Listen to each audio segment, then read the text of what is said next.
ਸ੍ਰੀ ਵਾਹਿਗੁਰੂ ਜੀ। ਅਮੁੱਲ ਗੁਣ ਅਮੁੱਲ ਵਾਪਾਰ। ਵਾਹਿਗੁਰੂ ਜੀ ਕਾ ਖਾਲਸਾ ਵਾਹਿਗੁਰੂ ਜੀ ਕੀ ਫਤਿਹ।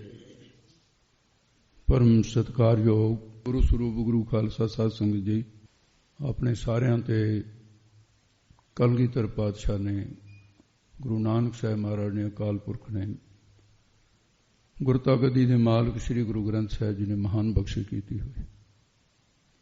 ਸਭ ਤੋਂ ਵੱਡੇ ਭਾਗ ਗੁਰਸਿੱਖਾਂ ਕੇ ਕਥਾ ਨਹੀਂ ਸੀ ਹੋਈ। ਆਪਾਂ ਸਾਰਿਆਂ ਨੂੰ 25 ਪੌੜੀਆਂ ਤੱਕ ਪਿੱਛੇ ਕਥਾ ਲੜੀਵਾਰ ਚਲਦੀ ਹੋਈ ਗੁਰੂ ਗ੍ਰੰਥ ਸਾਹਿਬ ਦੀ ਕਥਾ ਵਿੱਚੋਂ ਜਪਜੀ ਸਾਹਿਬ ਦੀਆਂ 25 ਪੌੜੀਆਂ ਹੋ ਗਈਆਂ ਨੇ। 26ਵੀਂ ਪੌੜੀ ਦੀ ਵਿਚਾਰ ਆਰੰਭ ਹੋ ਰਹੀ ਹੈ। ਜਿਸ ਪ੍ਰਕਾਰ ਸਿੱਧਾਂ ਨੇ ਪ੍ਰਸ਼ਨ ਕੀਤਾ ਕਿ ਜਿਸ ਪਰਮਾਤਮਾ ਦੀ ਸ਼ਲਾਘਾ ਕਰਕੇ ਗੁਰਮੁਖ ਜਨ ਪਾਤਸ਼ਾਹ ਦੇ ਪਾਤਸ਼ਾਹ ਕਹੇ ਜਾਂਦੇ ਨੇ, ਉਸ ਪ੍ਰਭੂ ਦੇ ਕੁਝ ਹੋਰ ਗੁਣਾਂ ਦਾ ਕਥਨ ਕਰੋ। ਤਾਂ ਮਹਾਰਾਜ ਸਾਹਿਬ ਜੀ ਵਿਸਤਾਰ ਵਾਲੀ ਇਹ ਪੌੜੀ ਹੈ, 2 ਪੌੜੀਆਂ 26 ਤੇ 27ਵੀਂ ਪੌੜੀ ਜਪਜੀ ਸਾਹਿਬ ਵਿੱਚ ਬੜੀਆਂ ਪੌੜੀਆਂ। ਇਸ ਕਰਕੇ ਆਓ ਜਿਸ ਪ੍ਰਕਾਰ ਗੁਰੂ ਕਿਰਪਾ ਕਰੇ ਸਤਿਗੁਰੂ ਜੀ ਅਸ ਬਖਸ਼ਣ। ਮਹਾਰਾਜ ਨੇ ਉੱਤਰ ਦਿੱਤਾ, ਉਚਾਰਨ ਕਰਦੇ ਹਨ ਜੀ। ਸ੍ਰੀ ਵਾਹਿਗੁਰੂ ਜੀ। ਅਮੁੱਲ ਗੁਣ ਅਮੁੱਲ ਵਾਪਾਰ। ਮਹਾਰਾਜ ਕਹਿੰਦੇ ਸਿੱਧੋ, ਉਸ ਪਰਮਾਤਮਾ ਦੀ ਪ੍ਰਾਪਤੀ ਵਾਸਤੇ ਜਿਹੜੇ ਦੈਵੀ ਗੁਣ ਨੇ ਤੇ ਉਹ ਗੁਣ ਅਮੁੱਲ ਕੀਏ ਅਮੋਲਕ ਨੇ। ਜੈਸਾ ਕਥਨ ਕੀਤਾ ਹੈ, ਮੋਲ ਨਾ ਪਾਈਐ ਗੁਣ ਹੈ ਅਮੋਲ। ਇਹਨਾਂ ਸ਼ੁਭ ਗੁਣਾਂ ਨੂੰ ਧਾਰਨ ਕਰਨ, ਸ਼ੁਭ ਗੁਣ ਜਿਹੜੇ ਸਾਰੇ ਅੱਗੇ ਆਉਣਗੇ ਉਹਨਾਂ ਨੂੰ ਧਾਰਨ ਕਰਨਾ ਤੇ ਅਸਰੀ ਸੰਪਦਾ ਦਾ ਤਿਆਗ ਕਰਨਾ, ਜਿਹੜੇ ਇਸ ਪ੍ਰਕਾਰ ਦਾ ਵਪਾਰ ਕਰਨਾ ਹੈ ਉਹ ਵੀ ਅਮੋਲਕ ਹੀ ਹੈ। ਅਮੁੱਲ ਗੁਣ ਅਮੁੱਲ ਵਪਾਰ। ਦੈਵੀ ਗੁਣ ਵੀ ਅਮੋਲਕ। ਕਾਮ ਕ੍ਰੋਧ ਵਪਾਰ ਵਿੱਚ 2 ਗੱਲਾਂ ਹੁੰਦੀਆਂ। ਆਪਣੀ ਪੂੰਜੀ ਜਿਹੜੀ ਸਾਡੇ ਕੋਲ ਹੈ, ਜੇਬ ਵਿੱਚ ਹੈ, ਉਹਨੂੰ ਖਰਚ ਕਰ ਦੇਣਾ, ਉਹਦੇ ਬਦਲੇ ਕੋਈ ਵਸਤੂਆਂ ਲੈ ਲੈਣੀਆਂ, ਉਹਨਾਂ ਦੇ ਵਿੱਚੋਂ ਨਫਾ ਲੈਣਾ। ਤੇ ਸਾਡੇ ਕੋਲ ਕੀ ਹੈ? ਕਾਮ ਕ੍ਰੋਧ ਲੋਭ ਮੋਹ ਹੰਕਾਰ, ਸ਼ਬਦ ਸਪਰਸ਼ ਰੂਪ ਰਸਗੰਧ। ਤੇ ਫਿਰ ਜਦੋਂ ਅਸੀਂ ਇਹ ਪੂੰਜੀ ਤਿਆਗ ਕੇ ਸਤ ਸੰਤੋਖ ਦਇਆ ਧਰਮ ਵਿਚਾਰ ਇਹ ਪ੍ਰਾਪਤ ਕਰਾਂਗੇ, ਇਹ ਇੱਕ ਵਪਾਰ ਜਿਹੜਾ ਹੈ ਅਮੋਲਕ ਬਣ ਜਾਏਗਾ।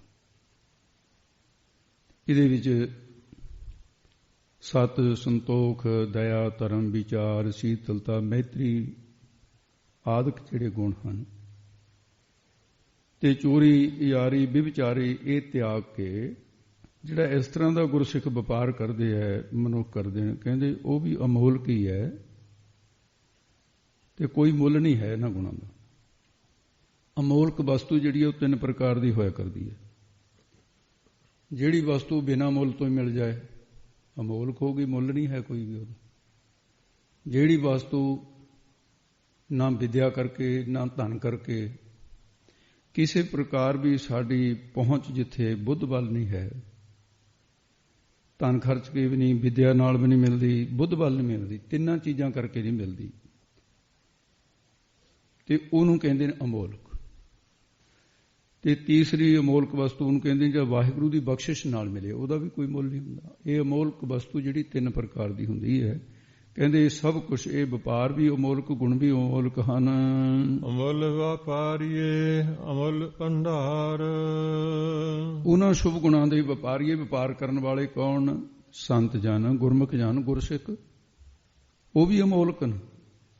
ਉਹਨਾਂ ਦਾ ਸ਼ਬਦ ਗਿਆਨ ਰੂਪ ਜਾਂ ਸਤ ਸੰਗਤ ਰੂਪੀ ਅਮੁੱਲ ਭੰਡਾਰ, ਸ਼ਬਦ ਦਾ ਭੰਡਾਰਾ, ਸਤ ਸੰਗਤ ਦੇ ਗੁਣਾਂ ਦਾ ਭੰਡਾਰ, ਇਹ ਵੀ ਅਮੋਲਕ ਹੈ। ਹਰ ਅੰਮ੍ਰਿਤ ਭਗਤ ਭੰਡਾਰ ਹੈ, ਗੁਰ ਸਤਿਗੁਰ ਪਾਸੇ ਰਾਮ ਰਾਜੇ। ਭਗਤ ਭੰਡਾਰ ਗੁਰਬਾਣੀ ਲਾਲ, ਗਾਵਤ ਸੁਣਤ ਕਮਾਵਤ ਨਿਹਾਲ। ਇਹ ਭੰਡਾਰਾ ਵੀ ਅਮੋਲਕ ਹੈ। ਅਮੁੱਲ ਆਵ ਹੈ ਅਮੁੱਲ ਲਹਿ ਜਾਹੇ। ਐਸੇ ਸ਼ੁਭ ਗੁਣਾਂ ਦਾ ਵਪਾਰ ਕਰਨ ਵਾਲੇ ਜੋ ਗੁਰਮੁਖ ਜਨ ਮਾਤ ਲੋਕ ਦੇ ਵਿੱਚ ਜਨਮ ਧਾਰ ਕੇ ਆਵ ਹੈ, ਆਉਂਦੇ ਨੇ, ਤੇ ਉਹ ਵੀ ਅਮੋਲਕ ਹੈ। ਉਸ ਵਾਹਿਗੁਰੂ ਦੀ ਪ੍ਰਾਪਤੀ ਵਾਸਤੇ ਮੁਕਤੀ ਰੂਪ ਪਦਾਰਥ ਨੂੰ ਲੈ ਕੇ ਸੱਚਖੰਡ ਨੂੰ ਜਾਹੇ ਜਾਂਦੇ ਨੇ। ਉਹ ਵੀ ਅਮੋਲਕ ਹਨ ਸਿੱਧੋ।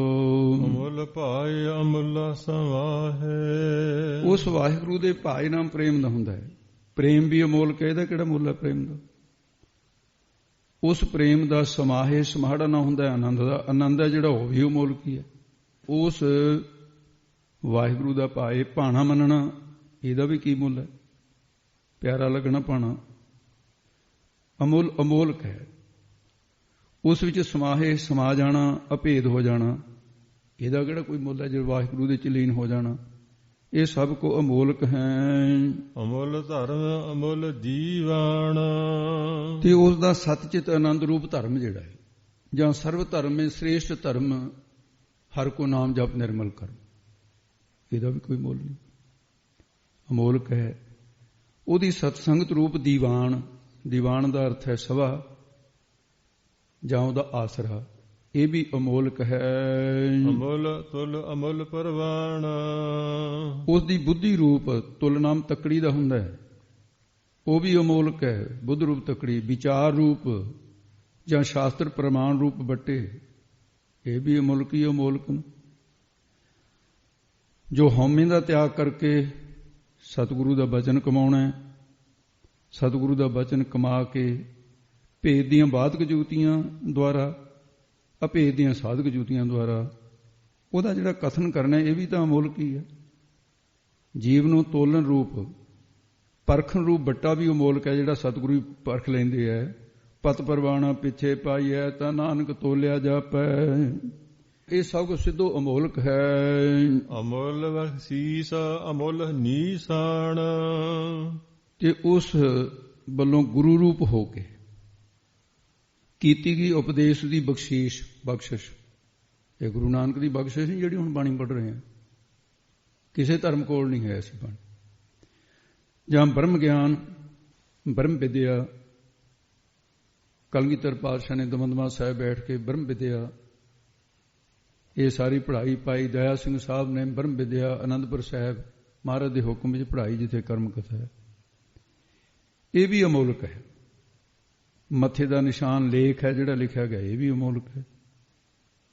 ਉਸ ਵਾਹਿਗੁਰੂ ਵੱਲੋਂ ਜਿਹੜੀ ਕੀਤੀ ਗਈ ਮਨ, ਬੁੱਧੀ, ਇੰਦਰੀਆਂ, ਪ੍ਰਾਣਾ ਆਦਿਕ ਦੀ ਜਿਹੜੀ ਬਖਸ਼ੀਸ਼ ਹੈ, ਇਹ ਵਾਹਿਗੁਰੂ ਨੇ ਦਿੱਤੀ ਹੈ। ਬੁੱਧ ਉਹਨੇ ਦਿੱਤੀ ਹੈ, ਪ੍ਰਾਣ ਉਹਨੇ ਦਿੱਤੇ ਤੇ ਇੰਦਰੀਆਂ ਉਹਨੇ ਦਿੱਤੀਆਂ ਨੇ, ਇਹ ਅਮੋਲਕ ਹੈ। ਕੀ ਅੱਖਾਂ ਦਾ ਮੁੱਲ ਜੇ ਇੱਕ ਅੱਖ ਚਲੀ ਜਾਵੇ, ਦੋਨੇ ਚਲੀਆਂ ਜਾਣਾ, ਇੱਕ ਹੱਥ ਚਲਿਆ ਜਾਵੇ, ਅਮੋਲਕ ਨਹੀਂ ਇਹ ਸਾਰੀਆਂ ਚੀਜ਼ਾਂ। ਨਿਸ਼ਾਨ ਲੱਖ ਰੂਪ ਦਾ ਪ੍ਰਗਟ ਹੋਣਾ ਵੀ ਅਮੋਲਕ ਹੀ ਹੈ। ਲੱਖ ਰੂਪ ਪਰਮੇਸ਼ਰ ਦਾ ਪ੍ਰਗਟ ਹੋਣਾ ਜੇ ਉਹ ਵੀ ਅਮੋਲਕ ਹੈ। ਅਮੁੱਲ ਕਰਮ ਅਮੁੱਲ ਫਰਮਾਨ। ਉਸ ਪ੍ਰਭੂ ਵੱਲੋਂ ਬਖਸ਼ਿਆ ਹੋਇਆ ਕਰਮ ਕਰਤਵ ਜਾਂ ਕਿਰਪਾ, ਬਖਸ਼ੀਸ਼, ਇਹਦਾ ਵੀ ਕੋਈ ਮੁੱਲ ਨਹੀਂ ਹੈ। ਪਰਮੇਸ਼ਰ ਦੀ ਪ੍ਰਾਪਤੀ ਵਾਲਾ ਨਿਸ਼ਕਾਮ ਕਰਮ ਜਿਹੜਾ ਹੈ, ਇਹਦਾ ਕਿਹੜਾ ਕੋਈ ਮੁੱਲ ਹੈ? ਇਹ ਵੀ ਅਮੋਲਕ ਹੀ ਹੈ। ਉਸ ਦਾ ਗੁਰਾਂ ਦੁਆਰਾ ਸੇਵਾ, ਸਿਮਰਨ ਇਤਿਆਦਿਕ ਦਿੱਤਾ ਹੋਇਆ ਫਰਮਾਨ, ਹੁਕਮ ਹੈ ਗੁਰੂ ਦਾ ਵੀ ਸੇਵਾ ਕਰੋ, ਸਿਮਰਨ ਕਰੋ। ਇਹ ਦੋ ਗੱਲਾਂ ਦਾ ਹੁਕਮ ਹੈ ਗੁਰੂ ਸਾਹਿਬ ਦਾ। ਜਿਹੜਾ ਨਹੀਂ ਕਰਦਾ ਤੇ ਸਮਝ ਲਓ ਵੀ ਜਿਹੜਾ ਬਾਦਸ਼ਾਹ ਦਾ ਹੁਕਮ ਨਾ ਮੰਨੇ ਦੋਸ਼ੀ ਹੁੰਦਾ। ਮਹਾਰਾਜ ਸਾਹਿਬ ਨੇ ਕਿਹਾ ਨਾ ਵੀ ਜਿਹੜਾ ਗੁਰੂ ਕਰ ਰਹੇ ਤੇ ਸੇਵਾ ਤੋਂ ਬਿਨਾਂ ਖਾਣ ਪੀਣ ਕਰੇ, ਉਹ ਬਿਨ ਸੇਵਾ ਜੋ ਖਾਂਦੇ ਪਹਿਨਦੇ ਸੇ ਮੂਏ ਮਰ ਜੰਮੇ ਕੋੜੇ, ਕਹਿੰਦੇ ਕਈ ਜਨਮਾਂ ਦਾ ਕੋੜੀ ਹੋ ਕੇ ਮਰਨਗੇ ਮਹਾਰਾਜ ਕਹਿੰਦੇ। ਇਸ ਕਰਕੇ ਸੇਵਾ ਨੂੰ ਮੁੱਖ ਰੱਖਿਆ ਹੈ। ਇਹ ਜਿਹੜਾ ਫਰਮਾਨ ਹੈ, ਹੁਕਮ ਹੈ, ਇਹ ਅਮੋਲਕ ਹੈ, ਸਾਨੂੰ ਸਾਂਭਣਾ ਚਾਹੀਦਾ। ਫਰਮਾਨ ਤੇਰਾ ਸਿਰੇ ਉਪਰ ਫਿਰ ਨਾ ਕਰਤ ਵਿਚਾਰ। ਸਿੱਧਾ ਨੇ ਕਿਹਾ ਹੈ ਤਪਾ ਜੀ, ਜੋ ਅਮੋਲਕ ਵਸਤੂਆਂ ਕਹੀਆਂ ਨੇ, ਇਹਨਾਂ ਨੂੰ ਇੱਕ ਪਾਸੇ ਪਾ ਦਈਏ ਫਿਰ ਉਹਦਾ ਕਥਨ ਹੋ ਜਾਏਗਾ। ਮਾਰੇ ਕਹਿੰਦੇ ਨਹੀਂ, ਅੱਗੇ ਕਥਨ ਕਰਦੇ ਦੱਸਦੇ ਹਨ ਸਿੱਧਾਂ ਦੇ ਪ੍ਰਸ਼ਨ ਦਾ ਉੱਤਰ। ਅਮੁੱਲ ਅਮੁੱਲ ਆਖਿਆ ਨਾ ਜਾਏ। ਇਹ ਸਿੱਧੋ ਕਿੱਥੋਂ ਤੱਕ ਕਥਨ ਕਰੀਏ? ਸੱਚ ਇਹ ਹੈ ਕਿ ਉਹ ਪ੍ਰਭੂ ਅਮੋਲੋ ਅਮੁੱਲ, ਅਮੋਲਕ ਤੋਂ ਵੀ ਅਮੋਲਕ ਹੈ। ਅਮੋਲਕ ਸ਼ਬਦ ਵੀ ਨਹੀਂ ਬਣਦਾ ਉਹਨੂੰ ਕਹਿਣਾ। ਉਹ ਬਾਰੇ ਜਸ ਆਖਿਆ ਨਾਮ ਕਥਨ ਦਾ ਨਹੀਂ ਕੀਤਾ ਜਾ ਸਕਦਾ। ਫਿਰ ਕਥਨ ਕਰਨ ਦਾ ਕੀ ਫਲ ਹੋਇਆ? ਕਹਿੰਦੇ ਜੇ ਕਥਨ ਹੀ ਨਹੀਂ ਕੀਤਾ ਜਾ ਸਕਦਾ ਫਿਰ ਉਹਨੂੰ ਕਥਨ ਕਿਉਂ ਕੀਤਾ ਜਾਂਦਾ ਹੈ? ਸਿੱਧਾ ਨੇ ਫਿਰ ਇਹ ਪ੍ਰਸ਼ਨ ਕੀਤਾ ਹੈ, ਇਹਦਾ ਕੀ ਲਾਭ ਹੈ? ਫਿਰ ਮਹਾਰਾਜ ਅੱਗੇ ਦੱਸਦੇ ਹਨ, ਆਖ ਆਖ ਰਹੇ ਲਿਵ ਲਾਏ। ਗੁਰਮੁਖ ਜਨ ਮਹਾਤਮਾ ਆਖ ਆਖ ਕਹਿ ਕਹਿ ਕੇ ਉਸ ਦੇ ਵਿੱਚ ਲਿਵ ਬਿਰਤੀ ਨੂੰ ਲਾਏ, ਲਾਉਂਦੇ ਨੇ, ਲਾਉਣਾ ਕਰਦੇ ਨੇ। ਇਹ ਉਹਦਾ ਫਲ ਹੈ। ਆਖ ਮੁਖ ਦੁਆਰਾ, ਆਖ ਆਖ ਕੇ, ਬੋਲ ਬੋਲ ਕੇ, ਆਖ ਅਖਿਆਣਾ ਦੁਆਰਾ ਉਹਨੂੰ ਆਖ ਕੇ ਕੀ ਹੁੰਦਾ, ਕਹਿੰਦੇ ਲਿਵ ਬਿਰਤੀ ਲੱਗ ਜਾਂਦੀ ਹੈ ਉਹਦੇ 'ਚ। ਫਿਰ ਬਿਰਤੀ ਲੱਗਣ ਲੱਗ ਜਾਂਦੀ ਹੈ ਤਾਂ ਅਸੀਂ ਆਖਦੇ ਹਾਂ, ਉਹਦਾ ਅੰਤ ਪਾਉਣ ਵਾਸਤੇ ਨਹੀਂ ਆਖ ਰਹੇ। ਆਖ ਆਖ ਰਹੇ ਲਿਵ ਲਾਏ। ਇੱਥੇ ਤੱਕ ਦੁਬਾਰੇ ਫਿਰ ਸਿੱਧਾਂ ਦੇ ਪ੍ਰਸ਼ਨ ਦਾ ਉੱਤਰ ਦੇਣ ਵਾਸਤੇ ਫਿਰ ਸ਼ੁਰੂ ਤੋਂ ਹੀ ਪੌੜੀ ਦੇ ਅਰਥ ਫਿਰ ਮਹਾਰਾਜ ਬਖਸ਼ਦੇ ਹੈ। ਸਿੱਧਾਂ ਨੇ ਪ੍ਰਸ਼ਨ ਕੀਤਾ ਸੀ ਉਸ ਪਰਮਾਤਮਾ ਦੇ ਜਿਹੜੇ ਸੰਤ ਜਨ, ਤੇ ਉਹਨਾਂ ਬਾਰੇ ਵੀ ਕੁਝ ਦੱਸੋ। ਰੱਬ ਬਾਰੇ ਦੱਸਿਆ, ਸੰਤਾਂ ਬਾਰੇ ਕੁਝ ਦੱਸੋ। ਮਹਾਰਾਜ ਸਾਹਿਬ ਨੇ ਇਸੇ ਪ੍ਰਕਾਰ ਫਿਰ ਕਥਨ ਕੀਤਾ ਹੈ ਜੀ, ਮੁੱਲ ਗੁਣ ਮੁੱਲ ਵਪਾਰ। ਹੇ ਸਿੱਧੋ, ਜਿਹੜੇ ਪ੍ਰਭੂ ਦੇ ਪਿਆਰੇ ਸੰਤ ਜਨ ਨਾ, ਉਹਨਾਂ ਦੇ ਅੰਦਰ ਜੋ ਸਤ, ਸੰਤੋਖ, ਦਇਆ, ਧਰਮ, ਧੀਰਜ, ਇਹ ਗੁਣ ਅੰਦਰ ਉਹਨਾਂ ਦੇ ਪ੍ਰਵੇਸ਼ ਹੋ ਗਏ। ਉਹ ਅਮੁੱਲ ਅਮੋਲਕ ਨਾ, ਉਹਨਾਂ ਵੱਲੋਂ ਸੇਵਾ, ਸਿਮਰਨ, ਭਜਨ ਰੂਪੀ ਵਪਾਰ ਹੋ ਰਿਹਾ ਹੈ। ਉਹ ਆਪ ਕਰਦੇ ਨੇ ਤੇ ਹੋਰਾਂ ਤੋਂ ਕਰਾਉਂਦੇ ਨੇ। ਕਹਿੰਦੇ ਇਹ ਵੀ ਵਪਾਰ ਵੀ ਇਹ ਅਮੋਲਕ ਹੈ। ਕਿਨਹੀ ਬੰਜਿਆ ਕਾਂਸੀ ਤਾਂਬਾ, ਕਿਨਹੀ ਲੌਂਗ ਸਪਾਰੀ, ਸੰਤੋ ਬੰਜਿਆ ਨਾਮ ਗੋਬਿੰਦ ਕਾ, ਐਸੀ ਖੇਪ ਹਮਾਰੀ। ਹਰ ਕੇ ਨਾਮ ਕੇ ਵਿਆਪਾਰੀ, ਬਣਜ ਕਰੋ ਬਣਜਾਰਿਓ, ਵਖਰ ਲਿਓ ਸਮਾਲ। ਇਹ ਵਪਾਰ ਕਰ ਰਹੇ ਨੇ, ਇਹ ਵੀ ਅਮੋਲਕ ਹੈ। ਅਮੁੱਲ ਵਪਾਰੀਏ ਅਮੁੱਲ ਭੰਡਾਰ। ਸ਼ੁਭ ਗੁਣ ਵਪਾਰੀਏ, ਵਪਾਰ ਦੇ ਕਰਨ ਕਰਾਉਣ ਵਾਲੇ ਕੌਣ? ਮਹਾਤਮਾ ਜਨ। ਉਹ ਆਪ ਵੀ ਅਮੁੱਲਕ ਹੀ ਅਮੋਲਕ ਨ। ਉਹਨਾਂ ਦਾ ਸਤਸੰਗ, ਗਿਆਨ, ਸ਼ਬਦ ਦਾ ਅੰਤਹਿਕਰਨ ਰੂਪੀ ਭੰਡਾਰਾ ਵੀ ਇਹ ਅਮੋਲਕ ਹੀ ਹੈ। ਸੰਤਨ ਸਿਉ ਮੇਰੀ ਲੇਵਾ ਦੇਵੀ, ਸੰਤਨ ਸਿਉ ਵਿਵਹਾਰਾ, ਸੰਤਨ ਸਿਉ ਹਮਲਾਹਾ ਕਾਟਿਆ, ਹਰ ਭਗਤ ਭਰੇ ਭੰਡਾਰਾ। ਸੰਤਰੇ ਦਾ ਭੰਡਾਰ ਕਿਹਾ। ਤੋ ਇਸ ਕਰਕੇ ਮੋਖ ਮੁਕਤ ਦੁਆਰ ਜਾ ਕੇ ਸੰਤਰੇ ਦਾ ਭੰਡਾਰ। ਸੰਤਾਂ ਜਿਹੜਾ ਅੰਤਸ਼ਕਰਨ ਹੈ, ਉਹ ਮਲ ਵਿਖੇਪ ਅਵਰਨ, ਇਹਨਾਂ ਦੋਸ਼ਾਂ ਤੋਂ ਰਹਿਤ ਹੈ, ਬ੍ਰਹਮ ਗਿਆਨ ਦੇ ਸਮੇਤ ਹੈ। ਉਹਨਾਂ ਦੀ ਹਰ ਵਕਤ ਪਰਮੇਸ਼ਰ ਦੇ ਨਾਲ ਲਿਵ ਬਿਰਤੀ ਲੱਗੀ ਰਹਿੰਦੀ ਹੈ। ਐਸੇ ਮਹਾਂਪੁਰਖ ਉਹ ਵੀ ਅਮੋਲਕ ਹਨ। ਅਮੁੱਲ ਆਵਹਿ ਅਮੁੱਲ ਲੈ ਜਾਹੇ। ਜਿਹੜੇ ਜਿਗਿਆਸੂ ਜਨ ਉਹਨਾਂ ਸੰਤਾਂ ਪਾਸ ਸ਼ਰਧਾ ਧਾਰ ਕੇ ਆਵੈ ਆਉਂਦੇ ਨੇ, ਉਹ ਵੀ ਅਮੋਲਕ ਨੇ। ਸ਼ਰਧਾਲੂ ਵੀ ਅਮੋਲਕ ਹੀ ਨੇ, ਉਹਨਾਂ ਦੇ ਪ੍ਰੇਮ ਦਾ ਕੋਈ ਮੁੱਲ ਨਹੀਂ। ਉਹਨਾਂ ਦੇ ਪਾਸੋਂ ਜਿਹੜੇ ਸ਼ੁਭ ਗੁਣ, ਸੇਵਾ, ਸਿਮਰਨ, ਭਗਤੀ ਲੈ ਕੇ ਜਾਹੇ ਜਾਂਦੇ ਨੇ, ਉਹ ਵੀ ਅਮੋਲਕ ਨੇ। ਜਿਗਾਸੂ ਜਨ ਜੋ ਸੰਤ ਜਨਾਂ ਦੇ ਪਾਸ ਸ਼ਰਧਾ ਰੂਪੀ ਭੇਟਾ ਲੈ ਕੇ ਆਉਂਦੇ ਨੇ, ਉਹ ਵੀ ਅਮੋਲਕ। ਜੋ ਉਹਨਾਂ ਪਾਸੋਂ ਗਿਆਨ ਉਪਦੇਸ਼ ਦੀ ਬਖਸ਼ਿਸ਼ ਲੈ ਕੇ ਜਾਂਦੇ ਨੇ, ਉਹ ਵੀ ਅਮੋਲਕ ਹੈ। ਮੁੱਲ ਭਾਏ ਅਮੁੱਲਾ ਸਮਾਹੇ। ਉਹ ਸੰਤ ਜਨਾਂ ਨਾਲ ਜਿਗਿਆਸੂਆਂ ਦੁਆਰਾ ਕੀਤਾ ਗਿਆ ਭਾਏ ਪ੍ਰੇਮ ਵੀ ਅਮੋਲਕ ਹੈ। ਸੰਤਾਂ ਦੀ ਕਿਰਪਾ ਕਰਕੇ ਉਹਨਾਂ ਦਾ ਪ੍ਰਭੂ ਵਿੱਚ ਸਮਾ ਜਾਣਾ, ਇਹਦਾ ਕਿਹੜਾ ਕੋਈ ਮੁੱਲ ਹੈ? ਇਹ ਵੀ ਅਮੋਲਕ ਹੈ।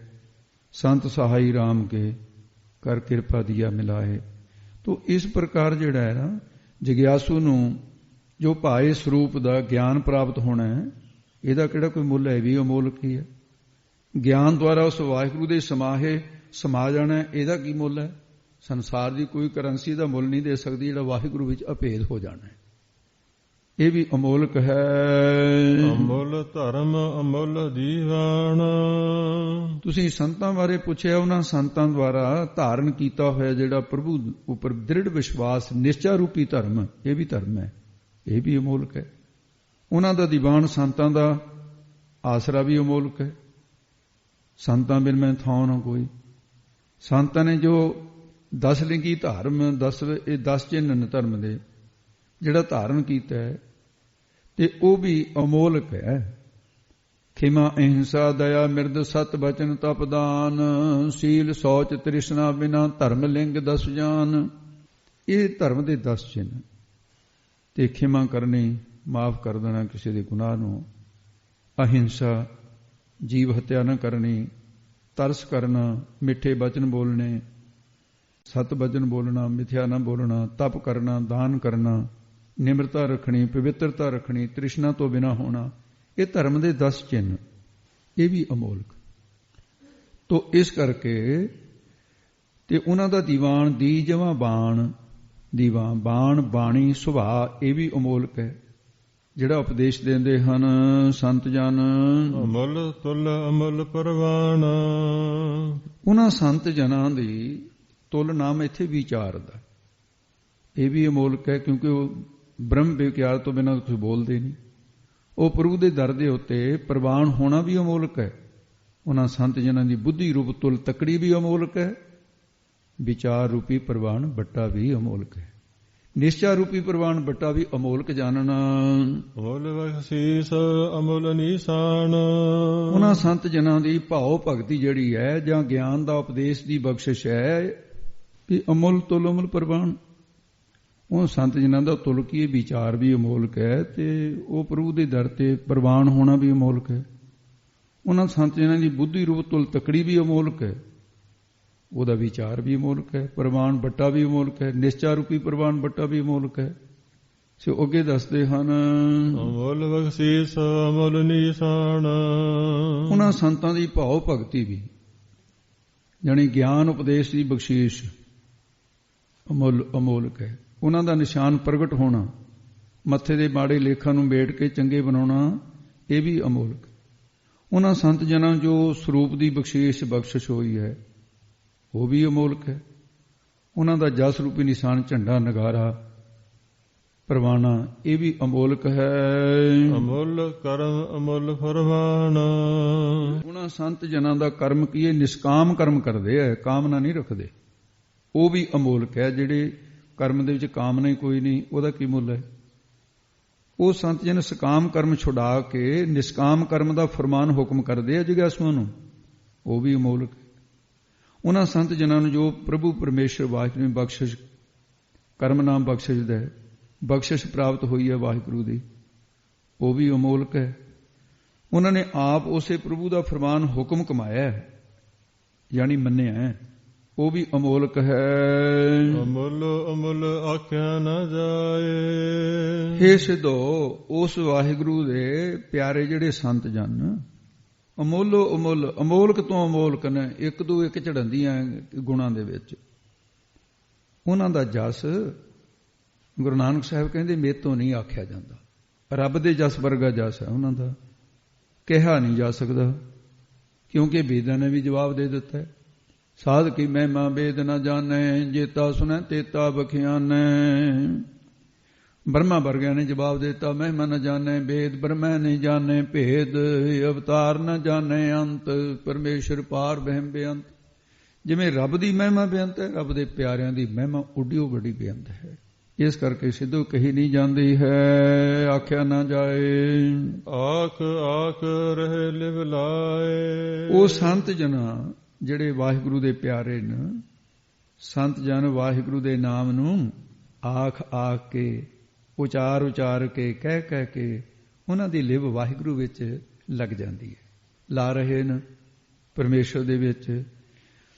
ਇਹ ਹੁਣ ਸਤਿਗੁਰੂ ਮਹਾਰਾਜ ਸਾਹਿਬ ਜੀ ਕਰਤਾਰਪੁਰ ਸਾਹਿਬ ਇਹਨਾਂ ਹੀ ਸ਼ਬਦੀਆਂ ਇੱਥੇ ਤੱਕ ਤੋਂ ਆਂਦਾ ਰਹੇ ਲਿਵ ਲਾਏ ਤੱਕ ਤੀਸਰਾ ਅਰਥ ਫਰਮਾਨ ਕੀਤਾ ਹੈ। ਗੁਰੂ ਨਾਨਕ ਸਾਹਿਬ ਨੇ ਜੋ ਸਿੱਖਾਂ ਪ੍ਰਤੀ ਸਤਿਗੁਰੂ ਜੀ ਉਪਦੇਸ਼ ਦਿੰਦੇ ਹੈ, ਗੁਰੂ ਤੇ ਸਿੱਖ ਦਾ ਅਟੁੱਟ ਰਿਸ਼ਤਾ ਹੈ, ਤੇ ਉਹਦੇ 'ਚ ਗੁਰੂ ਕਿਵੇਂ ਬਖਸ਼ਿਸ਼ ਕਰਦਾ ਹੈ, ਸਿੱਖਾਂ ਨੂੰ ਇਹ ਜਾਣਕਾਰੀ ਦਿੰਦੇ ਹੋਏ ਦੱਸਦੇ ਹਨ। ਜੇ ਅਮੁੱਲ ਗੁਣ ਅਮੁੱਲ ਗੁਣ ਅਮੁੱਲ ਆਪਾਰ, ਤੇ ਪੂਰੇ ਧਿਆਨ ਦੇ ਨਾਲ ਭਾਈ ਸਾਰਿਆਂ ਨੇ ਅੱਖਰਾਂ ਵਿੱਚ ਵੀ ਧਿਆਨ ਰੱਖਣਾ, ਸਿਧਾਂਤ ਵਿਚਾਰ ਵਿੱਚ ਵੀ ਰੱਖਣਾ।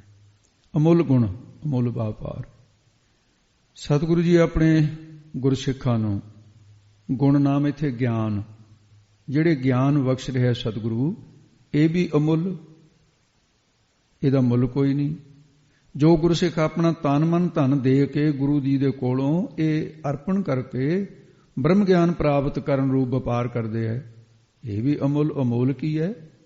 ਤਨ ਮਨ ਧਨ ਸਭ ਸੌਂਪ ਗੁਰ ਕੋ ਹੁਕਮ ਮੰਨਿਆ ਪਾਈਐ। ਇਹ ਵੀ ਅਮੋਲਕ ਹੈ। ਅਮੁੱਲ ਵਪਾਰੀਏ ਅਮੁੱਲ ਭੰਡਾਰ। ਜਿਹੜੇ ਨਾਮ ਦੇ ਵਪਾਰੀਏ, ਵਪਾਰ ਕਰਨ ਵਾਲੇ ਅਧਿਕਾਰੀ ਗੁਰਸਿੱਖ ਆਪਣਾ ਤਨ ਮਨ ਧਨ ਸਤਿਗੁਰੂ ਜੀ ਨੂੰ ਦੇਣ ਵਾਲੇ ਨੇ, ਇਹ ਵੀ ਅਮੁੱਲ ਅਮੋਲਕ ਨੇ। ਉਹਨਾਂ ਦਾ ਹਿਰਦਾ ਰੂਪੀ ਭੰਡਾਰ ਸਤੋਗੁਣ ਦੇ ਸਹਿਤ ਹੋਣ ਕਰਕੇ ਇਹ ਵੀ ਅਮੋਲਕ ਹੀ ਹੈ।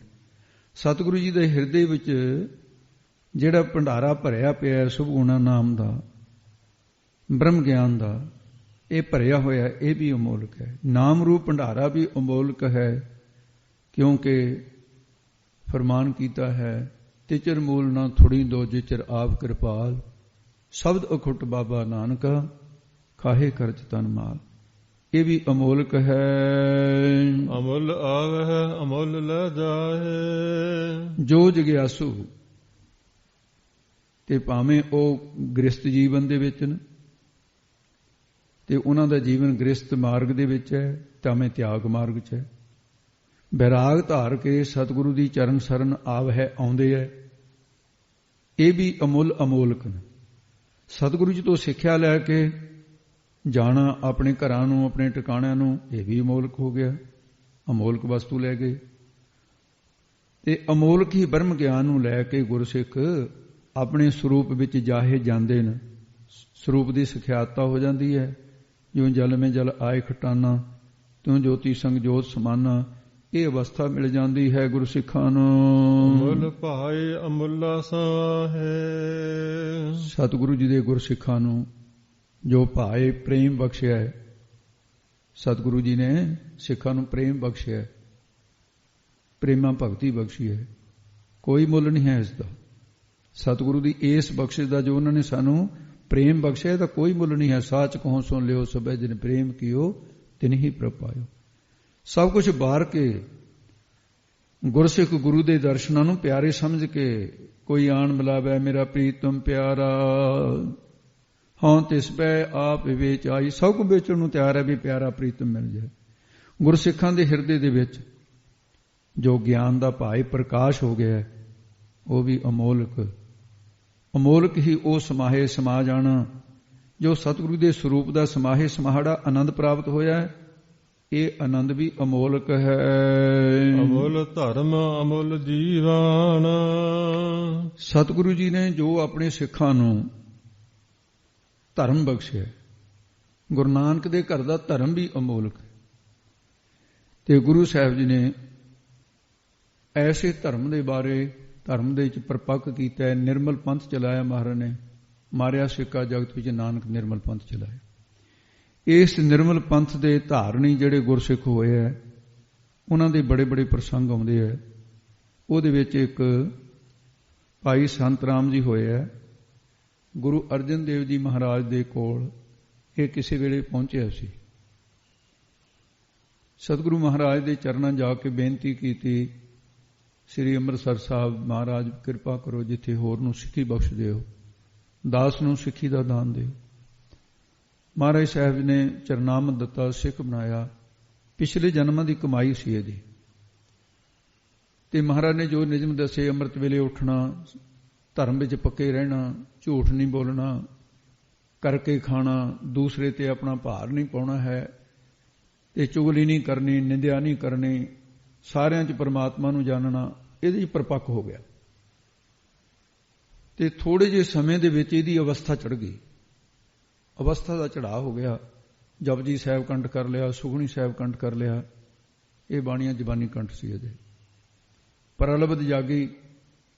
ਇਹਨੂੰ ਜਹਾਂਗੀਰ ਦੀ, ਉਸ ਵੇਲੇ ਦਿੱਲੀ ਦੇ ਤਖਤ ਦਾ ਬਾਦਸ਼ਾਹ ਸੀ ਜਹਾਂਗੀਰ, ਉਹਦੇ ਦਰਬਾਨ 'ਚ ਉਹਦੇ ਡਿਊਟੀ ਬਰਦਾਰ ਹੋਣ ਦਾ ਇਹਨੂੰ ਮਾਣ ਪ੍ਰਾਪਤ ਹੋ ਗਿਆ। ਇਹਨੂੰ ਨੌਕਰੀ ਇਹੋ ਜਿਹੀ ਥਾਂ ਤੇ ਮਿਲ ਗਈ। ਇੱਕ ਮੁਸਲਮਾਨ ਸੀ ਜਿਹੜਾ ਜਹਾਂਗੀਰ ਦਾ ਵਫਾਦੂ, ਸਿੱਖਾਂ ਨੂੰ ਬਹੁਤ ਵਫਾਦਾਰ ਸਮਝਿਆ ਜਾਂਦਾ ਸੀ, ਇਹ ਆਪਣੇ ਧਰਮ ਦੇ ਬੜੇ ਪੱਕੇ ਨੇ। ਇਹ ਦਰਬਾਨ 'ਚ ਹੀ ਸੀ। ਸਮਾਂ ਲੰਘਦਾ ਗਿਆ, ਇਹਨੇ ਆਪਣਾ ਪ੍ਰਭਾਵ ਪਾ ਕੇ ਜਿਹੜਾ ਮੁਸਲਮਾਨ ਸੀ ਉਹਨੂੰ ਵੀ ਬੰਦਗੀ ਕਰਨ ਲਾਤਾ। ਇਹਦੀ ਪਾਰਸ਼ੋ ਨੇ, ਉਹ ਵੀ ਖੁਦਾ ਦੀ ਬੰਦਗੀ ਵਾਲਾ ਹੋ ਗਿਆ ਵੀ ਤੂੰ ਅੱਲਾ ਅੱਲਾ ਕਰਿਆ ਕਰ। ਮੈਂ ਤੈਨੂੰ ਇਹ ਨਹੀਂ ਕਹਿੰਦਾ ਵੀ ਵਾਹਿਗੁਰੂ ਵਾਹਿਗੁਰੂ, ਰੱਬ ਤਾਂ ਇੱਕੋ ਹੀ ਹੈ। ਦੋਨੇ ਮਿਲ ਕੇ ਬੰਦਗੀ ਕਰਿਆ ਕਰਨ। ਅਚਾਨਕ ਇੱਕ ਘਟਨਾ ਵਾਪਰੀ। ਜਹਾਂਗੀਰ ਦੀ ਸਪੁੱਤਰੀ ਨੇ ਕਿਤੇ ਸਿੱਖ ਦਾ ਚਿਹਰਾ ਜਦੋਂ ਵੇਖਿਆ, ਬਾਣੀ ਪੜਨ ਵਾਲੇ ਦਾ ਚਿਹਰਾ ਖਿੜਿਆ ਹੋਇਆ, ਨੇਤਰਾਂ ਦੇ ਵਿੱਚ ਨਾਮ ਦੀ ਮਸਤੀ ਹੈ, ਪ੍ਰਭਾਵਸ਼ਾਲੀ ਚਿਹਰਾ, ਬਰਕਤਾਂ ਵਾਲਾ, ਉਹ ਜਹਾਂਗੀਰ ਦੀ ਸ਼ਹਿਜ਼ਾਦੀ ਦਾ ਦੇਖ ਕੇ ਮਨ ਵਿੱਚ ਸੰਕਲਪ ਇਹ ਫੁਰਿਆ ਕਿ ਹੇ ਖੁਦਾ, ਜੇ ਮੇਰਾ ਖਾਵੰਦ ਇਹ ਹੋਵੇ, ਜਾਣੀ ਮੇਰੇ ਨਿਕਾਹ ਇਹਦੇ ਨਾਲ ਹੋ ਜਾਣ। ਉਹਨੇ ਮਨੇ ਮਨ ਫੈਸਲਾ ਕਰ ਲਿਆ ਵੀ ਮੈਂ ਸ਼ਾਦੀ ਕਰਾਉਣੀ ਆ ਤਾਂ ਇਹ ਸਿੱਖ ਨਾਲ ਕਰਾਉਣੀ ਆ, ਤੇ ਨਹੀਂ ਸ਼ਾਦੀ ਨਹੀਂ ਕਰਾਉਣੀ, ਸਾਰੀ ਜ਼ਿੰਦਗੀ ਐਂ ਹੀ ਰਹਿ ਜਾਣਾ। ਸਮਾਂ ਲੰਘਦਾ ਗਿਆ, ਸਿੱਖ ਨੂੰ ਤਾਂ ਕੋਈ ਪਤਾ ਵੀ ਨਹੀਂ ਹੈ। ਉਹ ਅੰਦਰ ਅੰਦਰ ਘੁੱਟਣ ਮਹਿਸੂਸ ਕਰਦੀ। ਇੱਕ ਦਿਨ ਉਹਦੀ ਮਾਂ ਬੇਗਮ ਨੇ ਪੁੱਛਿਆ, ਬੇਟੀ ਕੀ ਹੋਇਆ, ਤੇਰਾ ਹਾਵ ਭਾਵ ਬਦਲਿਆ ਹੋਇਆ? ਕਹਿੰਦੀ, ਮਾਂ ਮੈਂ ਡਰਦੀ ਨਹੀਂ ਦੱਸਦੀ ਵੀ ਤੂੰ ਵੀ ਗੁੱਸਾ ਕਰੇਂਗੀ, ਮੇਰਾ ਅੱਬਾ ਵੀ ਗੁੱਸਾ ਕਰੂ। ਕਹਿੰਦੇ, ਨਹੀਂ ਪੁੱਤ ਤੂੰ ਦੱਸ, ਤੂੰ ਬਹੁਤ ਪਿਆਰੀ ਆ ਤੇਰੇ ਪਿਤਾ ਨੂੰ, ਦਿਲ ਖੋਲ ਕੇ ਗੱਲ ਕਹਿ। ਕਹਿੰਦੀ, ਮਾਂ ਫਿਰ ਮੇਰਾ ਮਨ ਤਾਂ ਸਿੱਖ, ਤੇ ਮੈਂ ਮਨੇ ਮਨ ਫੈਸਲਾ ਕਰ ਲਿਆ ਵੀ ਜੇ ਵਿਆਹ ਕਰਾਉਣਾ ਤਾਂ ਉਹਦੇ ਨਾਲ ਕਰਾਉਣਾ। ਉਹ ਕਹਿੰਦੀ, ਤੇਰੀ ਮੱਤ ਮਾਰੀ ਗਈ, ਉਹ ਕਾਫਰ ਨੇ, ਉਹ ਤਾਂ ਨੌਕਰ ਹੈ, ਨੌਕਰ ਦੇ ਨਾਲ ਤੇਰੀ ਕਿਸੇ ਸੂਬੇਦਾਰ ਦੇ ਨਾਲ 22 ਸੂਬੇ ਨੇ ਸੱਜ ਧਰ ਕੇ ਹਿੰਦੁਸਤਾਨ ਦੇ ਬਾਦਸ਼ਾਹ ਦੀ ਧੀ ਹੈ, ਤੇਰਾ ਵਿਆਹ ਕਿਤੇ ਏਕਣ ਹੋ ਜਾਊਗਾ? ਕਹਿੰਦੀ, ਮਾਂ ਫਿਰ ਮੇਰਾ ਵੀ ਫੈਸਲਾ ਹੈ, ਮਾਵਾਂ ਧੀਆਂ ਦਾ ਪਿਆਰ ਹੁੰਦਾ ਹੈ।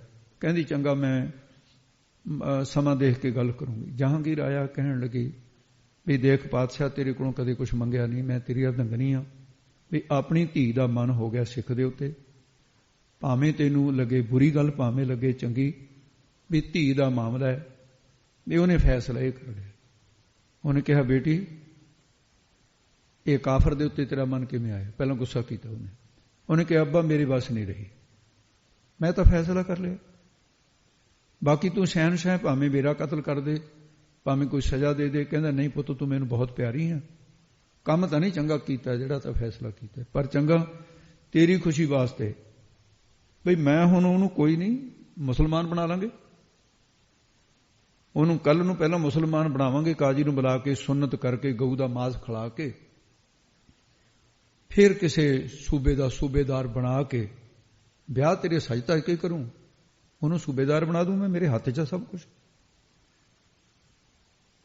ਉਹ ਜਿਹੜੀ ਬੇਗਮ ਦੀ ਗੋਲੀ ਸੀ, ਨੌਕਰਾਨੀ ਸੀ, ਜਿਹੜੀ ਉਹਦੀ ਹਰ ਵਕਤ ਸੇਵਾ ਕਰਦੀ ਸੀ, ਤੇ ਉਹ ਜਿਹੜਾ ਡਿਊਟੀਦਾਰ ਦੂਸਰਾ ਸੀ ਭਾਈ ਸੰਤ ਰਾਮ ਦੇ ਨਾਲ, ਉਹ ਸ਼ਾਦੀशुदा ਸੀ, ਉਹਦੇ ਘਰ ਵਾਲੀ ਸੀ ਉੱਥੇ,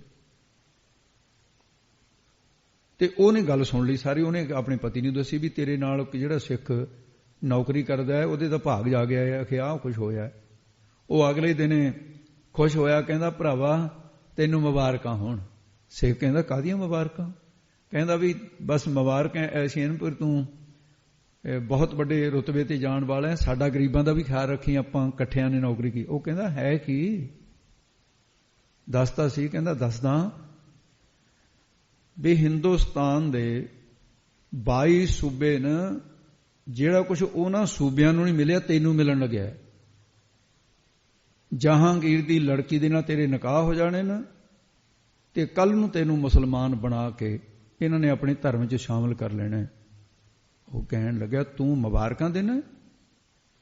ਤੈਨੂੰ ਪਤਾ ਮੈਂ ਗੁਰੂ ਅਰਜਨ ਦੇਵ ਜੀ ਦਾ ਸਿੱਖ ਹਾਂ, ਸਾਨੂੰ ਅਮੁੱਲ ਧਰਮ ਦਾ ਕੋਈ ਮੁੱਲ ਨਹੀਂ। ਇਹ ਮੇਰਾ ਮੁੱਲ ਪਾਉਣ ਲੱਗੇ ਨੇ ਵੀ ਮੈਂ ਧਰਮ ਵੇਚਣ ਵਾਸਤੇ ਨਹੀਂ ਆਇਆ, ਗਰੀਬ ਜ਼ਰੂਰ ਹਾਂ। ਉਹ ਕਹਿੰਦਾ, ਮੂਰਖਤਾਈ ਨਾ ਕਰ।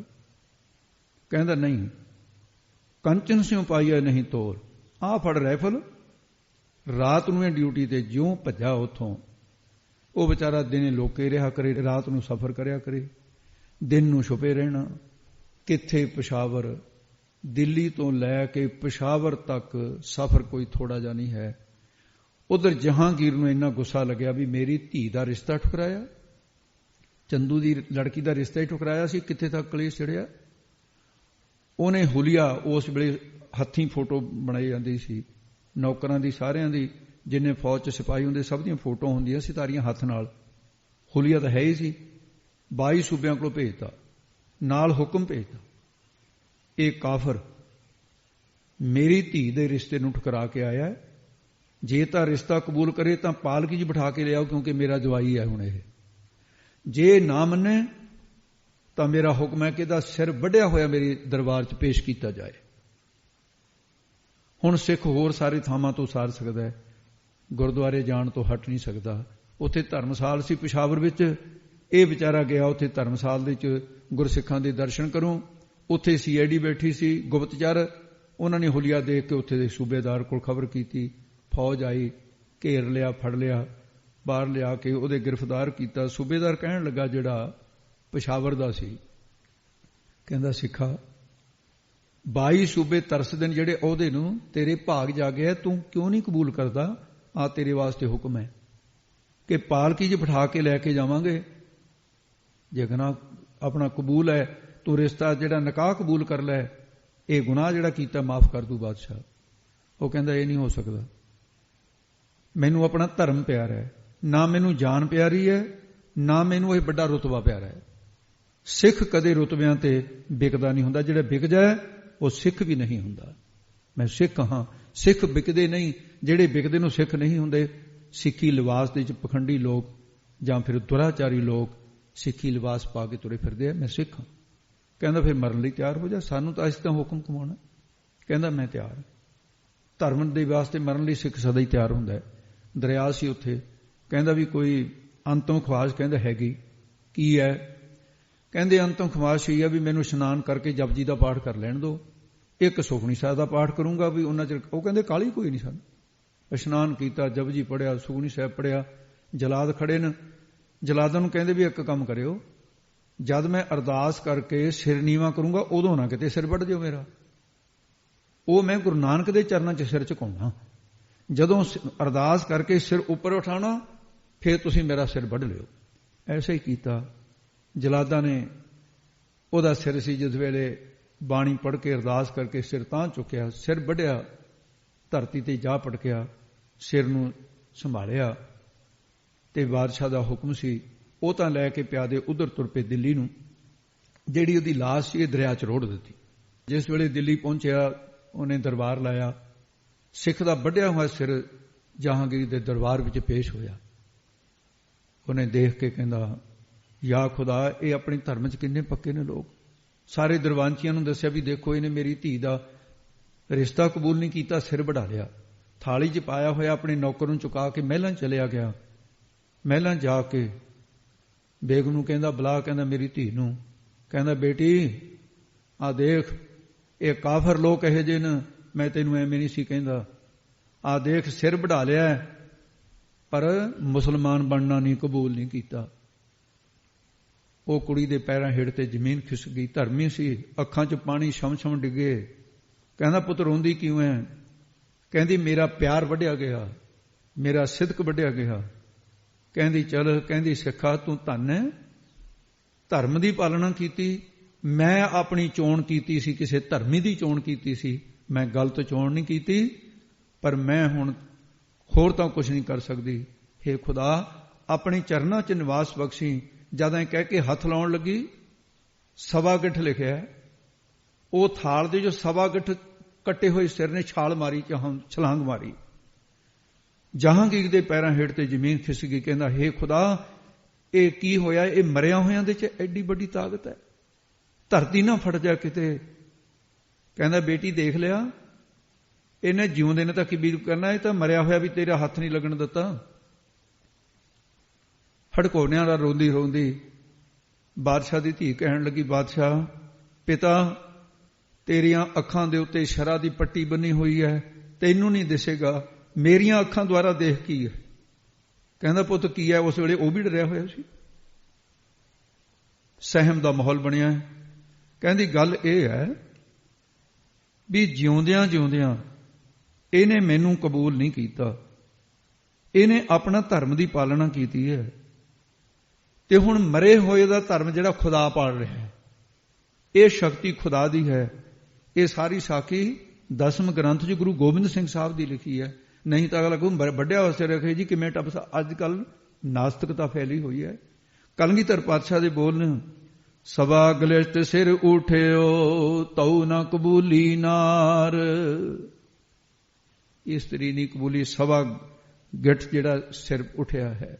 ਇਸ ਕਰਕੇ ਅਮੁੱਲ ਧਰਮ ਉਹਨਾਂ ਗੁਰਸਿੱਖਾਂ ਦਾ ਧਰਮ ਜਿਹੜਾ ਅਮੋਲਕ ਹੈ। ਸੁਧ ਜਬ ਤੇ ਹਮ ਤਰੀ ਬਚਨ ਗੁਰਦਏ ਹਮਾਰੇ, ਊਤ ਇਹ ਪ੍ਰਣ ਤੋਹੇ ਪ੍ਰਾਣ ਜਬ ਲਕੜ ਥਾਰੇ। ਨਿਜ ਨਾਰੀ ਕੇ ਸਾਥ ਨੇ ਹੋ ਤੋ ਨਿਤ ਬੜਾਈਓ, ਪਰ ਨਾਰੀ ਕੀ ਸੇ ਭੂਲ ਸੁਪਨੇ ਹੋ ਨਾ ਜਾਈਓ। ਹੋ ਪਰ ਤਨ ਪਾਹਣ ਤੁਲ ਤ੍ਰਿਆ ਪਰਮਾਤ ਹਮਾਰੇ। ਤੇ ਪਰਾਇਆ ਧਨ ਪੱਥਰ ਦੀ ਨਿਆਈ, ਪਰਾਈਆਂ ਇਸਤਰੀਆਂ ਵੱਡੀਆਂ ਮਾਵਾਂ, ਬਰਾਬਰ ਦੀਆਂ ਧੀਆਂ, ਬਰਾਬਰ ਦੀਆਂ ਭੈਣਾਂ, ਛੋਟੀਆਂ ਧੀਆਂ, ਇਹ ਮੰਨਣ ਦਾ ਹੁਕਮ ਹੈ। ਏਕਾ ਨਾਰੀ ਜਤੀ ਹੋਈ ਪਰ ਨਾਰੀ ਧੀ ਭੈਣ ਬਖਾਣਾ। ਦੇਖ ਪਰਾਈਆਂ ਚੰਗੀਆਂ ਮਾਵਾਂ ਭੈਣਾਂ ਧੀਆਂ ਜਾਣਾ। ਤੇ ਇਸ ਕਰਕੇ ਭਾਈ ਗੁਰਦਾਸ ਨੇ ਹੋਰ ਵੀ ਬੜੀ ਜਗ੍ਹਾ ਲਿਖਿਆ ਹੈ। ਤੇ ਸਤਿਗੁਰੂ ਮਹਾਰਾਜ ਸਾਹਿਬ ਜੀ ਨੇ ਇੱਥੇ ਫਿਰ ਅਮੁੱਲ ਧਰਮ, ਇਹ ਨਿਰਮਲ ਪੰਥ ਦੇ ਵਿੱਚ ਜਿਹੜੇ ਨਿਯਮ ਬਣਾਏ ਨੇ ਉਹ ਵੀ ਅਮੋਲਕ ਹਨ, ਉਹਨਾਂ ਦਾ ਕੋਈ ਮੁੱਲ ਨਹੀਂ ਹੈ। ਜਾਂ 10ਵੇਂ ਜਾਮੇ ਦੇ ਅੰਦਰ ਮਹਾਰਾਜ ਨੇ 5 ਕਕਾਰ ਬਣਾਏ, ਉਹਨਾਂ ਦੀ ਰਹਿਤ ਦਿੱਤੀ। ਜਤ ਸਤ ਦੀ ਨਿਸ਼ਾਨੀ ਜਿਹੜੀ ਹੈ ਉਹ ਪੂਰਨ ਰੂਪ ਦੇ ਵਿੱਚ ਪਰਦਾ ਢਕਣ ਦਾ ਪ੍ਰਤੀਕ ਕਛਹਿਰਾ ਬਖਸ਼ਿਆ ਸਾਨੂੰ। ਤੇ ਕਕਾਰ ਅਮੋਲਕ ਨੂੰ, ਇਹ ਧਰਮ ਸਾਡਾ ਧਰਮ ਅਮੋਲਕ ਹੈ, ਅਮੁੱਲ ਧਰਮ, ਇਹਦਾ ਕੋਈ ਮੁੱਲ ਨਹੀਂ। ਸਿੱਖੀ ਧਰਮ ਸਭ ਤੋਂ ਵੱਡਾ ਹੈ, ਖਾਲਸਾ ਧਰਮ ਸਭ ਤੋਂ ਵੱਡਾ ਹੈ। ਇਹਦੇ ਸਾਰੇ ਕਿਰਪਾਨ ਵਹਨਧਾਰੀਆਂ ਕਰੋੜ ਪਾਪ ਟਾਰੀਆਂ। ਕਿਰਪਾਨ ਐਵੇਂ ਨਹੀਂ, ਗੁਰੂ ਦੀ ਕਿਰਪਾ ਜਿਹੜੀ ਤੁਹਾਡੇ ਆਸਰੇ ਪਾਈ ਹੈ, ਮੇਰੇ ਪਾਈ ਹੈ। ਇਹਦਾ ਸਤਿਕਾਰ ਰੱਖਣਾ, ਕਿਰਪਾਨ ਦਾ ਜਿਵੇਂ ਪੋਥੀਆਂ ਦਾ ਰੱਖਦੇ ਆ, ਝੂਠੇ ਮਿਠਾਸ ਨਾ ਲੱਗਣ ਦੇਣਾ, ਇਹਦੇ ਬੜੇ ਬੜੇ ਕਰਤੱਵ ਹਨ। ਤੇ ਕਛਹਿਰਾ ਅੰਗਰੇਜ਼ ਦਾ ਰਾਜ ਸੀ ਆਪਣੇ ਹਿੰਦੁਸਤਾਨ ਵਿੱਚ। ਤੇ ਸਮਾਂ ਆਇਆ, ਇੱਕ ਐਸਾ ਭਾਣਾ ਵਰਤਿਆ ਤੇ ਇੱਕ ਬੀਬੀ ਦੀ ਲਾਸ਼ ਦਰਿਆ ਦੇ ਵਿੱਚੋਂ, ਨਹਿਰ ਦੇ ਵਿੱਚੋਂ ਪਾਣੀ ਦੇ ਵਿੱਚ ਤੈਰਦੀ ਸੀ। ਥਾਣੇਦਾਰ ਸੀ ਜਿਹੜਾ, ਉਹ ਬੀਬੀ ਮਰੀ ਕਿਵੇਂ ਜਾਂ ਮਾਰੀ ਕਿਵੇਂ ਗਈ ਇਹਦਾ ਤਾਂ ਨਹੀਂ ਮਿਲਦਾ ਹੈ। ਉਹ ਥਾਣੇਦਾਰ ਸੀ ਪਠਾਨ। ਇਹ ਪਤਾ ਲੱਗਿਆ ਉਸ ਵੇਲੇ ਕਤਲ ਨਹੀਂ ਸੀ ਕੋਈ ਹੁੰਦਾ, ਤੇ ਇੱਕ ਮਰ ਜਾਏ, ਕਿਤੇ ਕੋਈ ਮਾਰਿਆ ਜਾਵੇ, 100 ਕੋਹਾਂ ਤੱਕ ਗੱਲਾਂ ਹੁੰਦੀਆਂ ਸੀ, ਬੰਦਾ ਮਾਰਿਆ ਗਿਆ ਜੀ ਫਲਾਣੇ ਤੋਂ। ਹੁਣ ਤਾਂ ਕੁੱਤੇ ਜੀ ਨਹੀਂ ਕਦਰ ਨਹੀਂ ਬੰਦੇ ਦੀ। ਤੇ ਦਰਿਆ ਦੇ ਵਿੱਚੋਂ ਲਾਸ਼ ਕੱਢੀ ਗਈ। ਥਾਣੇਦਾਰ ਸੀ ਧਰਮੀ। ਉਹ ਥਾਣੇਦਾਰ ਕਹਿੰਦਾ ਭਾਈ ਵੀ ਪਹਿਲਾਂ ਇਹਦੇ ਤੇ ਨਾ ਕੱਪੜਾ ਪਾ ਦਿਓ, ਫਿਰ ਉਹਨਾਂ ਚਿਰ ਮੈਂ ਕਿਸੇ ਬੀਬੀ ਦਾ ਨੰਗ ਨਹੀਂ ਦੇਖ ਸਕਦਾ, ਮੇਰਾ ਧਰਮ ਹੈ ਇਹ। ਐਡਾ ਐਡਾ ਧਰਮੀ ਸੀ ਪੁਲਿਸ ਵਾਲਾ। ਤੇ ਹੁਣ ਵਾਲੇ ਕੀ ਕਰਦੇ ਹੈ? ਤੇ ਉਹ ਜਿਹੜੇ ਹੇਠਾਂ ਅਫਸਰ ਸੀ ਉਹ ਥਾਣੇਦਾਰ ਨੂੰ ਕਹਿੰਦੇ ਜਨਾਬ ਇਹਦੇ ਤੇ ਪਰਦਾ ਪਾਉਣ ਦੀ ਲੋੜ ਨਹੀਂ। ਕਹਿੰਦੇ ਕਿਉਂ? ਕਹਿੰਦੇ ਗੁਰੂ ਗੋਬਿੰਦ ਸਿੰਘ ਦਾ ਪੱਕਾ ਹੀ ਪਰਦਾ ਪਾਇਆ ਹੋਇਆ ਹੈ। ਕਹਿੰਦਾ ਹੈ? ਕਹਿੰਦੇ ਹਾਂ। ਕਹਿੰਦੇ ਮਤਲਬ? ਕਹਿੰਦੇ ਬੀਬੀ ਜੀ ਲੱਕ ਕਛਹਿਰਾ ਹੈ, ਇਹਦਾ ਪਰਦਾ ਜਿਹੜਾ ਕਲਗੀਧਰ ਪਾਤਸ਼ਾਹ ਨੇ ਕਜਿਆ ਹੋਇਆ। ਉਸੇ ਵੇਲੇ ਖੜ ਕੇ ਪਠਾਨ ਦੇ ਅੱਖਾਂ 'ਚ ਪਾਣੀ ਆ ਗਿਆ। ਕਹਿੰਦਾ ਹੇ ਗੁਰੂ ਗੋਬਿੰਦ ਸਿੰਘ ਜੀ, ਤੂੰ ਧੰਨ ਹੈ, ਧੰਨ ਤੇਰਾ ਧਰਮ ਹੈ, ਅਮੁੱਲ ਧਰਮ। ਤੂੰ ਜਿਉਂਦਿਆਂ ਦੇ ਤਾਂ ਪਰਦੇ ਜਤ ਸਤ ਦੀ ਨਿਸ਼ਾਨੀ ਦਿੱਤੀ ਹੈ ਸਿੱਖਾਂ ਨੂੰ, ਤੇ ਤੇਰਾ ਪਰਦਾ ਮਰਿਆਂ ਦੇ ਵਿੱਚ ਕੱਜਦਾ ਹੈ। ਹੇ ਖੁਦਾ ਮੈਨੂੰ ਮਾਫ ਕਰ ਦੇ, ਮੈਂ ਅੱਜ ਆਪਣਾ ਧਰਮ ਬਦਲ ਕੇ ਇਸ ਮਰੀ ਹੋਈ ਬੀਬੀ ਦੇ ਕਛਹਿਰੇ ਤੋਂ ਮੈਂ ਸਿੱਖਿਆ ਲੈ ਕੇ ਉਹਨੇ ਜਾ ਕੇ ਆਪਣੇ ਘਰ ਵਾਲੀ ਨੂੰ, ਪਠਾਣੀ ਨੂੰ ਤੇ ਆਪਣੀ ਧੀ ਨੂੰ, ਆਪਣੇ ਪਰਿਵਾਰ ਨੂੰ ਅੰਮ੍ਰਿਤ ਛਕ ਕੇ ਸਿੰਘ ਸਜ ਗਿਆ। ਕਹਿੰਦਾ ਜਿਹੜਾ ਮਰਿਆਂ ਦੇ ਪਰਦੇ ਕਜਿਆ ਉਹਦੀ ਸਿੱਖੀ ਕਮਾਉਣੀ ਹੈ, ਅਮੁੱਲ ਧਰਮ। ਤੇ ਇਸੇ ਤਰ੍ਹਾਂ ਦੀਆਂ ਘਟਨਾਵਾਂ ਜਿਹੜੀਆਂ ਕਿੰਨੀਆਂ ਕੁ ਸੁਣਾਈਆਂ ਜਾਣ। ਜਦੋਂ ਸੰਨ 47 ਦਾ ਹੱਲਾ ਪਿਆ ਹੈ, ਉਹਦੀ ਇੱਕ ਘਟਨਾ ਹੈ ਜਿਉਂਦੀ ਜਾਗਦੀ ਮਿਸਾਲ। ਅਮੁੱਲ ਧਰਮ ਇਹਦੇ ਤੇ ਵਿਚਾਰ ਹੈ। ਪਾਕਿਸਤਾਨ ਦੇ ਵਿੱਚੋਂ ਜਿਹੜੇ ਸਿੱਖ ਭਰਾ ਆਪਣੇ ਆਏ, ਇੱਕ ਪਰਿਵਾਰ ਮੁਸਲਮਾਨਾਂ ਨੇ ਇੱਕ ਇੱਕ ਕਰਕੇ ਕੋਹ ਕੇ ਮਾਰ ਦਿੱਤਾ। ਵੱਡੇ ਪਰਿਵਾਰ ਦੀ ਇੱਕੋ ਹੀ ਘਰਾਣੇ ਦੀ ਧੀ ਜਿਉਂਦੀ ਰਹੀ, ਪਤਾ ਨਹੀਂ ਕਿਵੇਂ ਵਿਚਾਰੀ ਬਚੀ, ਆਪਣੀ ਜਾਨ ਬਚਾ ਕੇ। ਮਰੇ ਹੋਏ ਪਰਿਵਾਰ ਦਾ, ਮਾਤਾ ਪਿਤਾ ਦਾ, ਭੈਣ ਭਰਾਵਾਂ ਦਾ, ਆਪਣੇ ਉਜੜੇ ਹੋਏ ਘਰ ਦਾ ਦੁੱਖ ਲੈ ਕੇ ਸੀਨੇ ਦੇ ਵਿੱਚ ਅੱਜ ਕੱਲੀ ਦੌੜੀ ਜਾ ਰਹੀ ਹੈ। ਤੇ ਉਧਰ ਮੁਸਲਮਾਨਾਂ ਦੀ ਮਿਲਟਰੀ ਆ ਗਈ। ਉਹ ਮਿਲਟਰੀ ਦੇ ਅਫਸਰ ਦੇ ਨਿਗਾਹ ਪਈ, ਸੋਹਣੀ ਸੁਨੱਖੀ ਸੁੰਦਰ ਨੌਜਵਾਨ ਬੀਬੀ, ਅੰਮ੍ਰਿਤਧਾਰੀ, ਕਕਾਰ ਪਹਿਨੇ ਹੋਏ, ਗਾਤਰੇ ਕਿਰਪਾਨ ਹੈ ਪੁਰ ਦੀ। ਇਹਦਾ ਮਨ ਉਹਦੇ ਤੇ ਬੇਈਮਾਨ ਹੋ ਗਿਆ। ਉਹਦਾ ਪਿੱਛਾ ਕੀਤਾ, ਬੀਬੀ ਮੂਰੇ ਭੱਜ ਰਹੀ। ਉਹ ਫੌਜ ਦੇ ਜਿਹੜੇ ਦਸਤਾ ਸੀ ਉਹ ਦੂਏ ਪਾਸੇ ਨੂੰ ਵੀ ਘੇਰਾ ਪਾਉਨੇ ਆ। ਇਹ ਅਫਸਰ ਘੋੜੇ ਦੇ ਉੱਤੇ ਰਾਈਫਲ ਨਾਲ ਟੰਗੀ ਹੋਈ ਹੈ, ਬੀਬੀ ਦਾ ਪਿੱਛਾ ਕਰਦਾ ਜਾ ਰਿਹਾ ਇਕੱਲਾ ਹੀ। ਉਹ ਬੀਬੀ ਇੱਕ ਜੰਗਲ ਦੇ ਵਿੱਚ ਗੂੜੇ ਦਰਖਤ ਸੀ, ਉਹਨਾਂ ਦੇ ਵਿੱਚ ਛੰਭ 'ਚ ਜਾ ਪੜੀ। ਇਹ ਮਗਰੇ ਪੈੜ ਦਾ ਪਤਾ ਚਲਾ ਗਿਆ, ਇਹ ਘੋੜੇ ਤੇ ਆ, ਬੀਬੀ ਕਿੰਨਾ ਕੁ ਭੱਜ ਸਕਦੀ। ਤੇ ਰਫਲ ਟੰਗੀ ਹੋਏ ਘੋੜੇ ਤੋਂ ਹੇਠਾਂ ਉਤਰਿਆ ਤੇ ਬੀਬੀ ਨੇ ਵੀ ਆਪਣਾ ਮਨ ਬਣਾ ਲਿਆ। ਇਹ ਗਾਤਰੇ ਦੇ ਉੱਤੇ ਆ ਜਿਹੜੀ ਤੁੱਕੀ ਲੱਗੀ ਹੈ, ਇਹ ਪਹਿਲਾਂ ਹੀ ਖੋਲ ਲਈ ਬੀਬੀ ਨੇ ਵੀ ਹੁਣ ਇਹ ਕੰਮ ਆਊਗੀ ਕਿਰਪਾਨ। ਉਹਨੂੰ ਨਹੀਂ ਪਤਾ ਲਿਆ, ਉਹ ਨੇੜੇ ਆਇਆ, ਕਹਿੰਦਾ ਹੁਣ ਭੱਜ ਲੈ, ਕਿੱਥੇ ਭੱਜੇਗੀ? ਕਹਿੰਦੀ ਮੈਂ ਕਿੱਥੇ ਭੱਜਣਾ, ਮੈਂ ਤੇਰੇ ਸਾਹਮਣੇ ਖੜੀ ਹਾਂ। ਤੇ ਪਹਿਲਾਂ ਜ਼ਮਾਨ ਨਾਲ ਕਿਹਾ ਕੁਛ, ਉਹ ਕਹਿੰਦੀ ਇਹ ਨਹੀਂ ਹੋ ਸਕਦਾ, ਜਿੱਥੇ ਟੱਬਰ ਮਰ ਗਿਆ ਮੇਰਾ ਮਾਰਤਾ, ਤੁਸੀਂ ਮੈਨੂੰ ਮਾਰ ਦਿਓ, ਤੇਰੇ ਕੋਲ ਰਫਲ ਹੈ ਗੋਲੀ ਮਾਰ ਦੇ, ਪਰ ਮੇਰਾ ਧਰਮ ਨਾ ਵਿਗਾੜ। ਕਹਿੰਦਾ ਨਹੀਂ, ਤੈਨੂੰ ਜਿਉਂਦੀ ਰੱਖਣਾ, ਬੇਗਮ ਬਣਾਉਂਗਾ ਆਪਣੀ।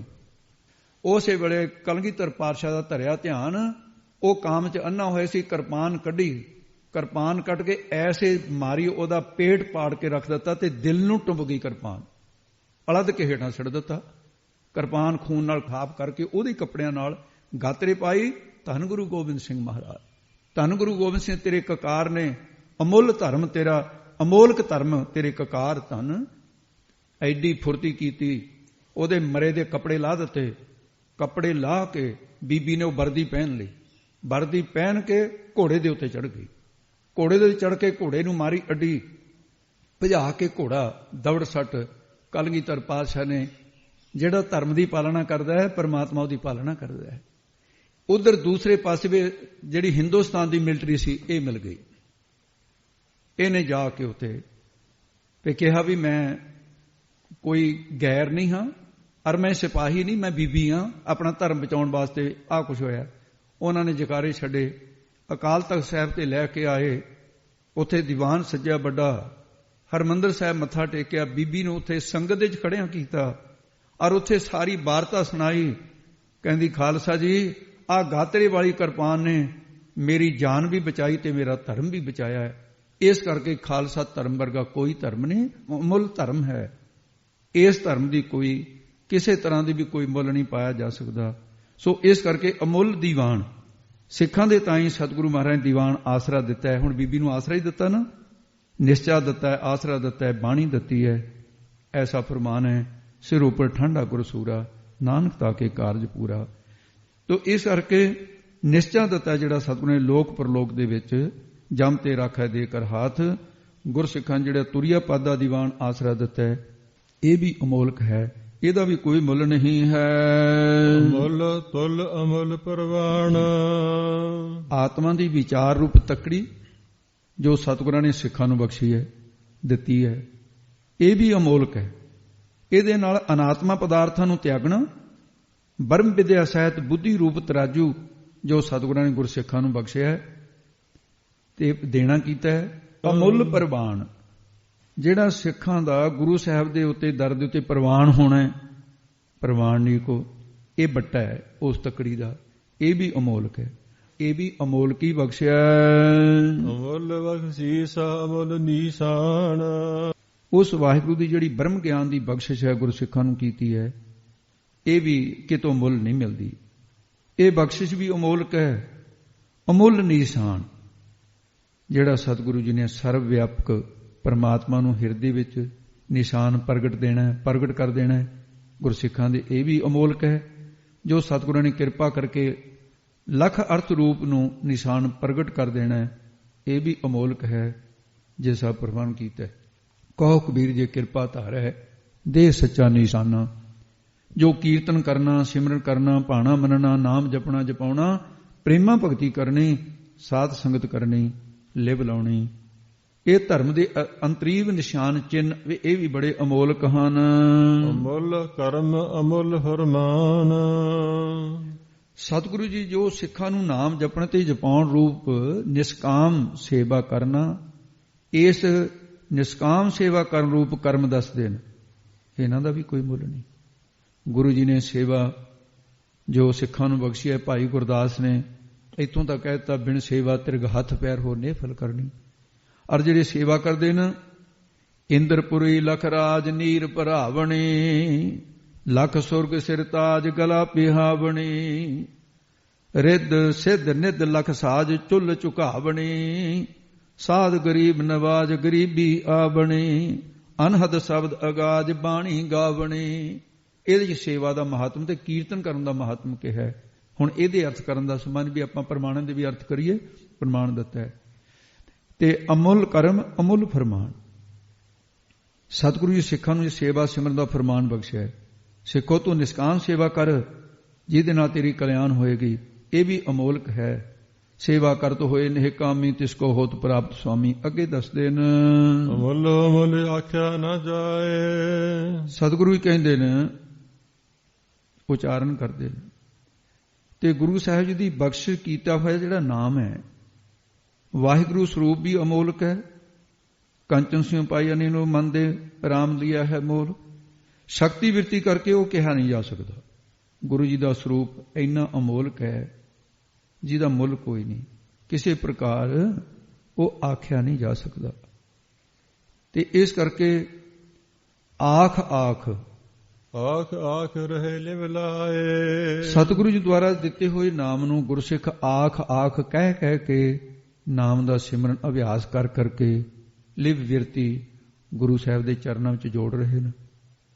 ਆਖ ਆਖਣੇ ਯੋਗ ਵਾਹਿਗੁਰੂ ਦੇ ਨਾਮ ਨੂੰ ਲਖਣਾ ਬਿਰਤੀ ਦੁਆਰਾ ਆਖ ਕਹਿ ਕੇ ਲਿਵ ਬਿਰਤੀ ਲਾ ਰਹੇ ਨੇ।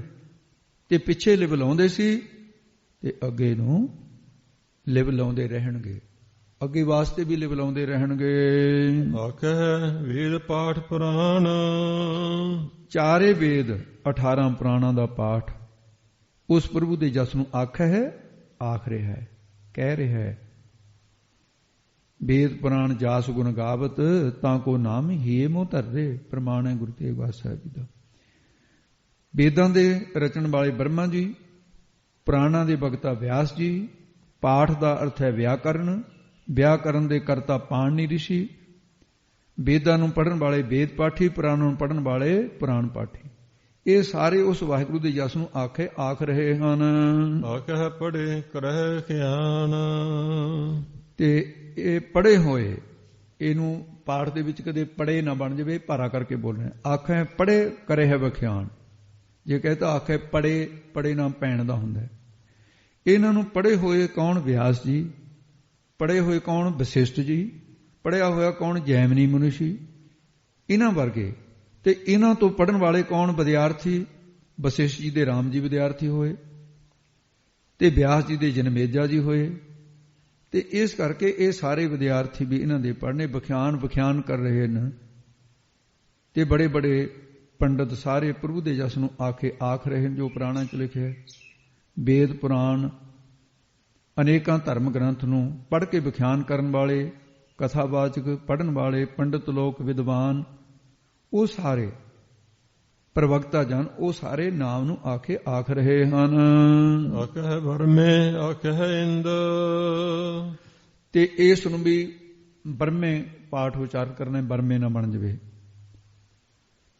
ਉਸ ਪਰਮੇਸ਼ਰ ਵਾਹਿਗੁਰੂ ਨੂੰ ਬਰਮੇ ਵੀ ਉਸ ਪ੍ਰਭੂ ਦੇ ਜਸ ਨੂੰ ਆਖੇ ਆਖਦੇ ਨੇ, ਕਹਿ ਰਹੇ ਨੇ। ਇੰਦ ਵਿਸ਼ਨੂੰ ਜੀ, ਇੰਦ ਨਾਮ ਵਿਸ਼ਨੂੰ ਜੀ ਦਾ, ਇੰਦ ਨਾਮ ਇੰਦਰ ਦਾ ਵੀ ਹੈ। ਇੰਦ ਨਾਮ ਚੰਦਰਮਾ ਦੇ ਵੀ, ਇੰਦਰ ਵੀ, ਚੰਦਰਮਾ ਵੀ, ਵਿਸ਼ਨੂੰ ਵੀ, ਸਾਰੇ ਦੇਵਤੇ ਉਹਦੇ ਜਸ ਨੂੰ ਆਖੇ ਆਖ ਰਹੇ। ਬ੍ਰਹਮਾ ਇੱਕ ਜਾਂ ਬਹੁਤੇ ਸ਼ੰਕਾ ਕੀਤੀ, ਪੁੱਛਿਆ ਸਿੱਖਾਂ ਨੇ। ਗੁਰਬਾਣੀ 'ਚ ਅਨੇਕਾਂ ਬ੍ਰਹਮਾਂ ਦਾ ਜ਼ਿਕਰ ਹੈ। ਇੱਕ ਬ੍ਰਹਮੰਡ ਦੇ ਵਿੱਚ ਉਹਦਾ ਵੱਖੋ ਪ੍ਰਭਾ ਇੱਕ ਬ੍ਰਹਮਾ। ਕਰੋੜਾਂ ਬ੍ਰਹਮੰਡ, ਕਰੋੜਾਂ ਬ੍ਰਹਮਾ ਹੋ ਗਏ, ਕਰੋੜਾਂ ਰਚ। ਇਸ ਤਰ੍ਹਾਂ ਇੱਕ ਇੰਦਰ ਨਾਮੇ ਬ੍ਰਹਮਣ ਦਾ ਪ੍ਰਸੰਗ ਆਉਂਦਾ ਹੈ। ਉਹਦੇ 10 ਪੁੱਤਰ ਸੀ। ਸਕਾਮ ਤਪ ਕਰਕੇ ਨਾ 4 ਮੂੰਹਾਂ ਵਾਲੇ ਬ੍ਰਹਮਾ ਬਣ ਕੇ ਸੀ ਸ੍ਰਿਸ਼ਟੀ ਸਾਜੀਏ। ਇਹ ਵਿਸ਼ਿਸ਼ਟ ਪੁਰਾਣ ਦੇ ਵੀ ਸਾਰਾ ਪ੍ਰਸੰਗ ਦਰਜ ਹੈ। ਤੇ ਇਸ ਤਰ੍ਹਾਂ ਉਹ ਸਾਰਿਆਂ, ਉਹਨਾਂ ਨੇ ਸ੍ਰਿਸ਼ਟੀ ਦੇ ਵਿੱਚ ਕਰੋੜਾਂ ਹੀ ਬ੍ਰਹਮੇ ਨੇ, ਕੋਟ ਬ੍ਰਹਮੇ ਜਗ ਸਾਜਣ ਲਾਏ। ਇਸ ਕਰਕੇ ਇੰਦਰ ਵੀ ਉਹਦੇ ਦੁਆਰੇ ਤੇ ਕਿੰਨੇ ਕੋਟ ਇੰਦਰ ਠਾਂਡੇ ਹੈ ਦੁਆਰ। ਤੇ ਉਹ ਜਿਹੜਾ ਆਖੇ ਇੰਦ, ਇੰਦਰ ਤੋਂ ਭਾਵ ਇੰਦਰਜ ਹੈ। ਮਾਨਤਾਤਾ ਬਿਲੋਚਨ, ਇਹ ਇੱਕ ਵਾਰੀ ਨਾ ਤਿੰਨੇ ਇੰਦਰ, ਮਾਨਤਾਤਾ, ਬਿਲੋਚਨ ਬਰਮਾ ਦੇ ਪਾਸ ਆ ਗਏ। ਕਹਿੰਦੇ ਜੀ ਸਾਨੂੰ ਉਪਦੇਸ਼ ਦਿਓ। ਬਰਮਾ ਕਹਿੰਦਾ ਦਾ ਦਾ ਦਾ। ਕਹਿੰਦੇ ਜੀ ਇਹ ਵੀ ਕੋਈ ਉਪਦੇਸ਼ ਹੈ? ਕਹਿੰਦੇ ਉਪਦੇਸ਼ ਹੈ ਤੁਹਾਨੂੰ ਤਿੰਨਾਂ ਨੂੰ। 3 ਵਾਰੀ ਦੱਦਾ ਬੋਲਿਆ ਨਾ ਮੈਂ? ਕਹਿੰਦੇ ਹਾਂ। ਕਹਿੰਦੇ ਸਵਰਗ ਦੇ ਰਾਜੇ ਇੰਦਰ, ਤੈਨੂੰ ਕਿਹਾ ਦਾ, ਜੋ ਇੰਦਰੀਆਂ ਨੂੰ ਦਮਨ ਕਰ, ਤੇਰੀਆਂ ਇੰਦਰੀਆਂ ਤੇਰੇ ਕਾਬੂ ਨਹੀਂ। ਤੇ ਗੌਤਮ ਦੇ ਘਰ ਜਾ ਕੇ ਕੁਕਰਮ ਕੀਤਾ। ਮਾਤ ਲੋਕ ਦੇ ਰਾਜੇ ਮਾਨਤਾਤਾ ਨੂੰ ਕਿਹਾ ਦਾ, ਦਾਨ ਕਰਿਆ ਕਰ, ਤੂੰ ਦਾਨ ਨਹੀਂ ਕਰਦਾ, ਦਾਨ ਕਰਿਆ ਕਰ। ਪਤਾਲ ਦੇ ਰਾਜੇ ਬਿਲੋਚਨ ਨੂੰ ਦਾ, ਕਹਿੰਦੇ ਤੂੰ ਦਇਆ ਕਰਿਆ ਕਰ, ਥੋੜੀ ਰਾਖਸ਼ਾਂ ਦੇ ਵਿੱਚ ਦਇਆ ਨਹੀਂ ਹੈ। ਇਸ ਕਰਕੇ ਬ੍ਰਹਮਾ ਨੇ ਵੇਦਾਂ ਦੁਆਰਾ ਜਸ ਕਿਹਾ। ਇੰਦਰ ਨੂੰ ਜਦੋਂ ਸਰਾਪ ਹੋ ਗਿਆ ਸੀ 1000 ਭੱਗ ਫੁੱਟੀ, ਦੇਵਤਿਆਂ ਦੀ ਸਭਾ ਵਿੱਚ ਸ਼ਰਮਸ਼ਾਰ ਹੋਣਾ ਪਿਆ। ਉਹਨੇ ਫਿਰ ਰੱਬ ਦਾ ਜਸ ਹੀ ਕਿਹਾ, ਵਿਸ਼ਿਸ਼ਟ ਗੁਰੂ ਦੇ ਕੋਲੋਂ ਜਸ ਸਰਵਣ ਕੀਤਾ ਤਾਂ ਠੀਕ ਹੋਇਆ ਸੀ। ਆਖੈ ਗੋਪੀਤਾ ਗੋਵਿੰਦ, ਗੋਪੀ ਗੋਪੀਆਂ, ਗੋਬਿੰਦ ਕੌਣ? ਕ੍ਰਿਸ਼ਨ ਜੀ, ਭਗਵਾਨ ਕ੍ਰਿਸ਼ਨ। ਉਹ ਵੀ ਉਸ ਦੇ ਜਸ ਨੂੰ ਗਾਵੇ, ਆਖੈ ਆਖ ਰਹੇ। ਗੋਬਿੰਦ ਕ੍ਰਿਸ਼ਨ ਜੀ ਗੋਪੀਆਂ ਦੇ ਤਾਈਂ ਸਤ ਸਰੂਪ ਵਿੱਚ ਜੁੜਨ ਵਾਸਤੇ ਉਪਦੇਸ਼ ਬਖਸ਼ਿਆ। ਦਸ਼ਮੇਸ਼ ਪਿਤਾ ਗੁਰੂ ਗੋਬਿੰਦ ਸਿੰਘ ਜੀ ਮਹਾਰਾਜ ਨੇ ਦਸਮ ਗ੍ਰੰਥ ਵਿੱਚ ਕੁਰਕਸ਼ੇਤਰ ਦੇ ਵਿੱਚ ਚਰਚਾ ਕਰਦਿਆਂ ਲਿਖਿਆ, ਕਹਿੰਦੇ ਜਦੋਂ ਗੋਪੀਆਂ ਬਿਰਧ ਹੋ ਗਈਆਂ ਤਾਂ ਉੱਥੇ ਕ੍ਰਿਸ਼ਨ ਜੀ ਨੇ ਕੁਰਕਸ਼ੇਤਰ ਵਿੱਚ ਉਹਨਾਂ ਨੂੰ ਇੱਕ ਉਪਦੇਸ਼ ਦਿੱਤਾ ਕਿ ਤੁਸੀਂ ਹੁਣ ਆਪੋ ਆਪਣਾ ਜੀਵਨ ਬਥੇਰਾ ਜੋ ਕਮਾ ਲਿਆ, ਬਥੇਰੇ ਦੁਨੀਆ ਦੇ ਆਨੰਦ ਵੀ ਮਾਣ ਲਏ, ਹੁਣ ਤੁਹਾਡੀ ਆ ਗਈ ਹੁਣ ਮੂਹਰੇ ਬਿਰਧ ਅਵਸਥਾ ਹੈ, ਮੈਂ ਵੀ ਸੰਸਾਰ ਤੋਂ ਚਲੇ ਜਾਣਾ ਹੈ, ਇਸ ਲਈ ਹੁਣ ਤੁਸੀਂ ਗਿਆਨ ਗ੍ਰਹਿਣ ਕਰੋ। ਗਿਆਨ ਦਿੰਦੇ ਹੋਏ ਭਗਵਾਨ ਕ੍ਰਿਸ਼ਨ ਨੇ ਗੋਪੀਆਂ ਨੂੰ ਕਿਹਾ ਸੀ, ਸੰਸਾਰ ਵਿੱਚ ਕਲਪੇ ਹੋਏ ਨਾਮ ਤੇ ਰੂਪ ਇਹ ਮਿਥਿਆ ਹਨ, ਮੇਰਾ ਸਰੂਪ ਜਿਹੜਾ ਦਿਸਦਾ ਹੈ ਇਹ ਵੀ ਮਿਥਿਆ ਹੈ, ਤੇ ਨਾਮ ਤੇ ਰੂਪ ਤੁਹਾਡੇ ਵੀ ਮਿਥਿਆ ਹਨ, ਆਤਮਾ ਹੀ ਸੱਤ ਹੈ। ਸਰੀਰਾਂ ਵੱਲੋਂ ਧਿਆਨ ਹਟਾ ਲਓ, ਸਤ ਸਰੂਪ ਵਿੱਚ ਆਤਮਾ ਨੂੰ ਜੋੜ ਲਓ। ਤੇ ਗੁਰੂ ਗੋਬਿੰਦ ਸਿੰਘ ਸਾਹਿਬ ਨੇ ਉਹ ਪ੍ਰਸੰਗ ਨੂੰ ਵਰਣਨ ਕਰਦਿਆਂ ਕਿਹਾ, ਕ੍ਰਿਸ਼ਨ ਏਕਾਂਤ ਕੀਓ ਤੇ ਹੀ ਛਿਨ, ਕਹਿਓ ਗਿਆਨ ਸਿੱਖ ਲੇ ਹੋ, ਮਿਲ ਵਿਚਰਨ ਦੋ ਇਹ ਜਗ ਮੈਂ ਮਿਥਿਆ ਤਨ ਅਸਨੇਹ ਹੋ। ਮਿਥਿਆ ਤਨ ਅਸਨੇਹ, ਗੋਪੀਓ ਤਨ ਵਿਛੜਨਾ, ਹੁਣ ਆਪਣੇ ਵਿਛੜਨ ਦਾ ਸਮਾਂ ਆ ਗਿਆ, ਤੁਸੀਂ ਵੀ ਵਿਛੜਨਾ, ਮੈਂ ਵੀ ਵਿਛੜਨਾ, ਤੁਸੀਂ ਹੁਣ ਗਿਆਨ ਪ੍ਰਾਪਤ ਕਰੋ। ਇਸ ਕਰਕੇ ਆਖੇ ਹੈ ਗੋਪੀ ਤੇ ਗੋਬਿੰਦ, ਭਗਵਾਨ ਕ੍ਰਿਸ਼ਨ ਜੀ ਵੀ, ਉਹਨਾਂ ਦੀਆਂ ਇਸਤਰੀਆਂ ਗੋਪੀਆਂ ਵੀ, ਜਾਂ ਫਿਰ ਗੋਪੀਆਂ ਇਸਤਰੀਆਂ ਗੋਬਿੰਦ ਭਾਵ ਪੁਰਸ਼। ਇੱਥੇ ਗੋਪੀਆਂ ਇਸਤਰੀਆਂ ਨੂੰ ਆਮ ਪੁਰਸ਼ ਵੀ ਆਖੇ, ਪਰਮਾਤਮਾ ਨੂੰ ਜਸ ਬੀਵੀਆਂ ਵੀ ਕਹਿੰਦੀਆਂ ਨੇ, ਔਰਤਾਂ ਵੀ ਕਹਿੰਦੇ ਨੇ, ਬੰਦੇ ਵੀ ਕਹਿੰਦੇ ਨੇ। ਗੋਪੀ ਇੰਦਰੀਆਂ ਤੇ ਗੋਬਿੰਦ ਅੰਤਸ਼ਕਰਨ, ਗੋਪੀ ਇੰਦਰੀਆਂ ਤੇ ਇੰਦਰੀਆਂ ਦਾ ਮਾਲਕ ਅੰਤਸ਼ਕਰਨ ਗੋਬਿੰਦ ਪਰਮੇਸ਼ਰ ਦੇ ਜਸ ਨੂੰ ਆਖੇ ਆਖ ਰਹੇ ਹਨ। ਆਖੈ ਈਸ਼ਰ ਆਖੈ ਸਿੱਧ, ਤੇ ਉਸ ਦੇ ਜਸ ਨੂੰ ਈਸ਼ਰ ਸ਼ਿਵ ਜੀ ਆਖੇ ਆਖਦਾ ਹੈ। ਅਧਿਆਤਮ ਰਮਾਇਣ ਦੇ ਵਿੱਚ ਨਾ ਇੱਕ ਪ੍ਰਸੰਗ ਹੁੰਦਾ ਹੈ, ਸ਼ਿਵ ਜੀ ਪਾਰਵਤੀ ਨੂੰ ਉਪਦੇਸ਼ ਦਿੱਤਾ ਤੇ ਰਾਮ ਰੇਦਾ ਕਰਕੇ ਪ੍ਰਸੰਗ ਲਿਖਿਆ ਪੰਡਤ ਗੁਲਾਬ ਸਿੰਘ ਜੀ ਨੇ। ਉੱਥੇ ਉਹਨੂੰ ਕਿਹਾ ਕਿ ਹੇ ਪਾਰਵਤੀ, ਵੀ ਤੂੰ ਜਿਹੜਾ ਰਾਮ ਹੈ ਇਹਨੂੰ ਦਸ਼ਰਥ ਦਾ ਪੁੱਤਰ ਨਾ ਸਮਝ, ਰਾਮ ਤਾਂ ਹੈ ਬ੍ਰਹਮ ਤੇ ਸੀਤਾ ਹੈ ਮਾਇਆ। ਬ੍ਰਹਮ ਦੀ ਸੱਤਾ ਨੂੰ ਪਾ ਕੇ ਮਾਇਆ ਨੇ ਰਚਿਆ, ਇਹ ਰਾਵਣ ਵੀ ਇਹਦੇ ਹੀ ਬਣਾਇਆ ਹੋਇਆ ਹੈ, ਸੀਤਾ ਨੇ ਆਪਣਾ ਰੂਪ ਵੀ ਬਣਾਇਆ। ਆਹ ਸਾਰਾ ਸੰਸਾਰ ਇਹ ਮਾਇਆ ਰੂਪ ਹੈ। ਸੀਤਾ, ਇਹਨੂੰ ਸੀਤਾ ਮਾਮੂਲੀ ਔਰਤ ਨਾ ਸਮਝ, ਇਹ ਅਧਿਆਤਮ ਪ੍ਰਕਾਸ਼ ਦੇ ਵਿੱਚ ਲਿਖਿਆ ਹੈ। ਇਉਂ ਆਖੇ ਈਸ਼ਰ ਆਖੇ ਸਿੱਧ, ਤੁਸੀਂ ਸਿੱਧ ਸ਼ਕਤੀਆਂ ਵਾਲੇ 84 ਸਿੱਧ ਵੀ ਉਸ ਦੇ ਜਸ ਨੂੰ ਆਖੇ ਆਖਦੇ ਹੋ। ਸ਼ਿਵ ਜੀ ਵੀ ਆਖਦਾ ਹੈ, ਪਾਰਵਤੀ ਵੀ ਆਖ ਰਹੀ ਹੈ, ਹੋਰ ਸਾਰੇ ਦੇਵੀ ਦੇਵਤੇ ਆਖ ਰਹੇ ਹਨ। ਆਖੈ ਕੀਤੇ ਕੀਤੇ ਬੁੱਧ, ਕਿੰਨੇ ਹੀ ਉਸ ਦੇ ਕੀਤੇ ਰਚੇ ਹੋਏ। ਬੁੱਧ ਬੁੱਧੀਵਾਨ, ਬੁੱਧ ਆਦਿ ਨਾਉ ਗ੍ਰਹਿਣ, ਇਹ ਵੀ ਉਸੇ ਦੇ ਰਚੇ ਨੇ।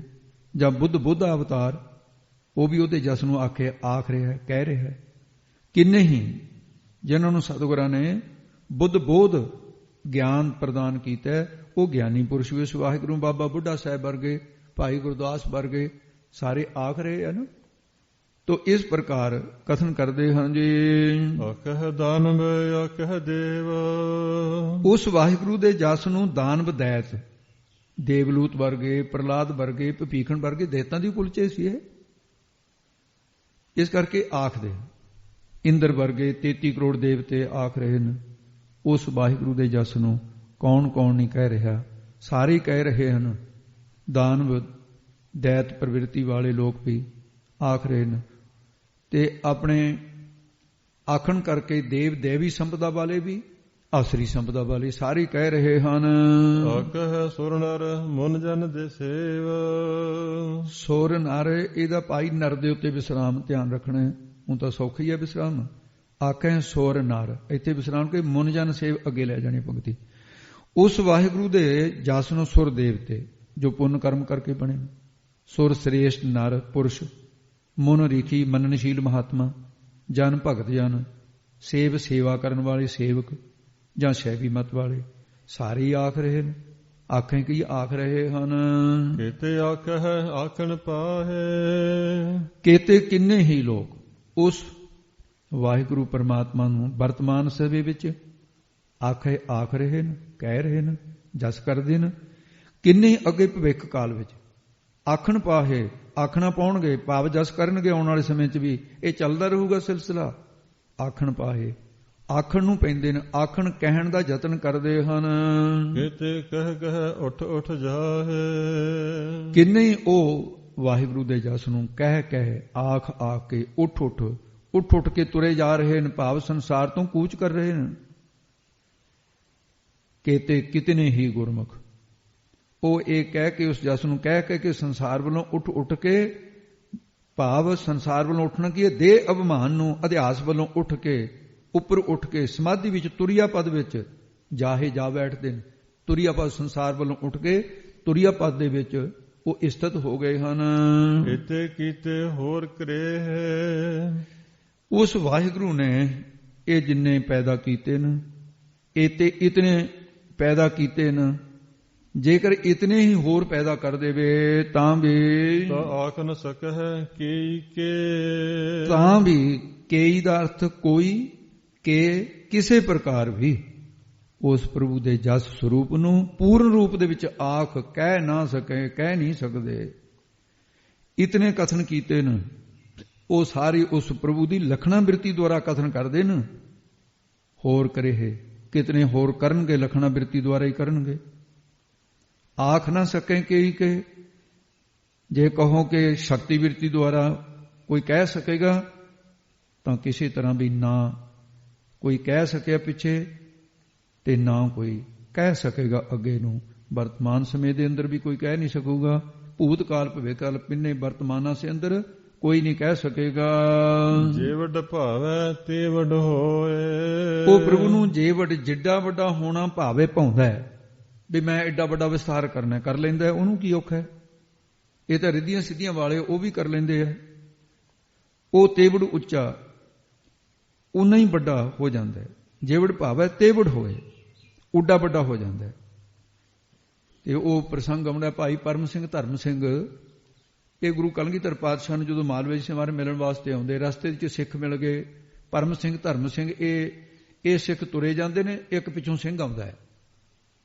ਉਹ ਫਟਾਫਟ ਕੋੜ ਦੀ ਲੰਘਿਆ ਜਾਂਦਾ ਤੇ ਨਾਲੇ ਕਹਿੰਦਾ ਵਾਹਿਗੁਰੂ ਜੀ ਕਾ ਖਾਲਸਾ ਵਾਹਿਗੁਰੂ ਜੀ। ਖੜਿਆ ਨਹੀਂ, ਫਤਿਹ ਬੁਲਾ ਕੇ ਤੁਰ ਗਿਆ। ਉਹ ਅੱਗੇ ਜਾਂਦਾ ਜਾਂਦਾ ਕਦੇ ਪਿੱਛੇ ਰਹਿ ਜਾਂਦਾ ਹੈ, ਕਦੇ ਮੂਹਰੇ ਨਿਕਲ ਜਾਂਦਾ ਹੈ, ਕਦੇ ਨਿੱਕਾ ਜਿਹਾ ਬਣ ਜਾਂਦਾ ਹੈ, ਕਦੇ ਬਹੁਤ ਵੱਡਾ ਅੰਬਰ ਨੂੰ ਸਿਰ ਲੱਗਿਆ। ਇਹ ਇਤਿਹਾਸ ਦੇ ਵਿੱਚ ਵਚਨ ਆਉਂਦਾ ਸਾਰਾ। ਇਹ ਭਾਈ ਤਰਕ ਬੁੱਧੀ ਵਾਲਿਆਂ ਦੇ ਹਜਮ ਹੋਣ ਵਾਲੀਆਂ ਗੱਲਾਂ ਨਹੀਂ ਹੁੰਦੀਆਂ, ਭਾਵਨਾ ਵਾਲਿਆਂ ਦੀਆਂ। ਇਤਿਹਾਸ ਦੇ ਉੱਤੇ ਜਿਨ੍ਹਾਂ ਨੂੰ ਸ਼ੰਕਾ ਉਹ ਕਾਹਨੂੰ ਮੰਨਣਗੇ ਇਹਨਾਂ ਗੱਲਾਂ ਨੂੰ? ਉਹ ਤਾਂ ਗੁਰਬਾਣੀ ਦੀਆਂ ਬਹੁਤ ਸਾਰੀਆਂ ਗੱਲਾਂ ਨੂੰ ਵੀ ਮੰਨਣ ਤੋਂ ਇਨਕਾਰ ਹੁੰਦੇ ਜਾ ਰਹੇ ਆ। ਭਾਣਾ ਹੀ ਹੈ ਮਹਾਰਾਜ ਦਾ। ਉਹਨਾਂ ਲਈ ਤਾਂ ਬੇਨਤੀ ਹੈ ਮਹਾਰਾਜ ਇਹਨਾਂ ਨੂੰ ਸਮਤ ਬਖਸ਼ੋ। ਉਹ ਦੇਖ ਕੇ ਪਰਮ ਸਿੰਘ ਧਰਮ ਸਿੰਘ ਕਹਿੰਦੇ ਵੀ ਇਹ ਕੀ ਹੈ? ਇਹ ਤਾਂ ਕੋਈ ਸਿੱਖ ਨਹੀਂ ਹੈ। ਉਹ ਜਦੋਂ ਫੇਰ ਛੋਟਾ ਜਿਹਾ ਰੂਪ ਧਾਰਨ ਕਰਕੇ ਵਾਸਤਵ ਰੂਪ ਦੇ ਵਿੱਚ ਉਹ ਕਹਿੰਦੇ ਭਾਈ ਸਾਹਿਬ ਜੀ ਵੀ ਇਹ ਦੱਸ ਤੂੰ ਹੈ ਕੌਣ? ਉਹ ਕਹਿੰਦਾ ਮੈਂ ਸ਼ਹੀਦ ਸਿੰਘ ਹਾਂ। ਕਹਿੰਦੇ ਸ਼ਹੀਦ ਸਿੰਘ ਹੈ? ਇਹ ਫਿਰ ਤੂੰ? ਕਹਿੰਦਾ ਮੈਂ ਵੀ ਚੱਲਿਆ ਦਰਸ਼ਨ ਕਰਨ, ਤੁਸੀਂ ਚੱਲੇ ਹੋ? ਤੁਸੀਂ ਕਿੱਥੇ ਰਹਿੰਦੇ ਹੋ? ਕਹਿੰਦੇ ਜਿੱਥੇ ਮਹਾਰਾਜ ਹੁਕਮ ਕਰ ਦਿੰਦਾ ਹੈ। ਕਲਗੀਧਰ ਪਾਤਸ਼ਾਹ ਦੇ ਨਾਲ ਹੀ ਅਸੀਂ ਸਾਰੀਆਂ ਫੌਜਾਂ ਰਹਿਣੀਆਂ। ਉਹ ਪਰਮ ਧਰਮ ਸਿੰਘ ਨੇ ਇੱਕ ਸ਼ੰਕਾ ਕੀਤੀ, ਜਿਹੜੇ ਨਾਸਤਕ ਕਰਦੇ ਨੇ ਉਹ ਇਤਿਹਾਸ ਨਹੀਂ ਨਾ ਪੜਿਆ ਹੋਇਆ, ਨਹੀਂ ਤਾਂ ਸ਼ੰਕਾ ਕਰਨੇ ਨਾ। ਉਹ ਕਹਿੰਦੇ ਭਾਈ ਐਂ ਦੱਸੋ ਫਿਰ ਜਦੋਂ ਅਨੰਦਪੁਰ ਸਾਹਿਬ ਨੂੰ ਘੇਰਾ ਪਿਆ ਰਿਹਾ 7-8 ਮਹੀਨੇ, ਭੁੱਖੇ ਮਰ ਗਏ ਸਿੱਖ, ਬਿਰਛਾਂ ਦੇ ਛਿੱਲੜ ਨਹੀਂ ਮਿਲੇ, ਦਰਖਤਾਂ ਦੇ ਪੱਤੇ ਖਾ ਗਏ, ਚਾਰੇ ਸਾਹਿਬਜ਼ਾਦੇ ਮਹਾਰਾਜ ਦੇ ਸ਼ਹੀਦ ਹੋ ਗਏ, ਵੀ ਤੁਸੀਂ ਫਿਰ ਕਿੱਥੇ ਗਏ ਸੀ? ਆ ਸ਼ਕਤੀਆਂ ਉਹ ਸਾਨੂੰ ਇਹ ਦਿਖਾਉਣ ਵਾਸਤੇ, ਤੁਹਾਡੀਆਂ ਸ਼ਕਤੀਆਂ ਕਿੱਥੇ ਗਈਆਂ ਉਦੋਂ?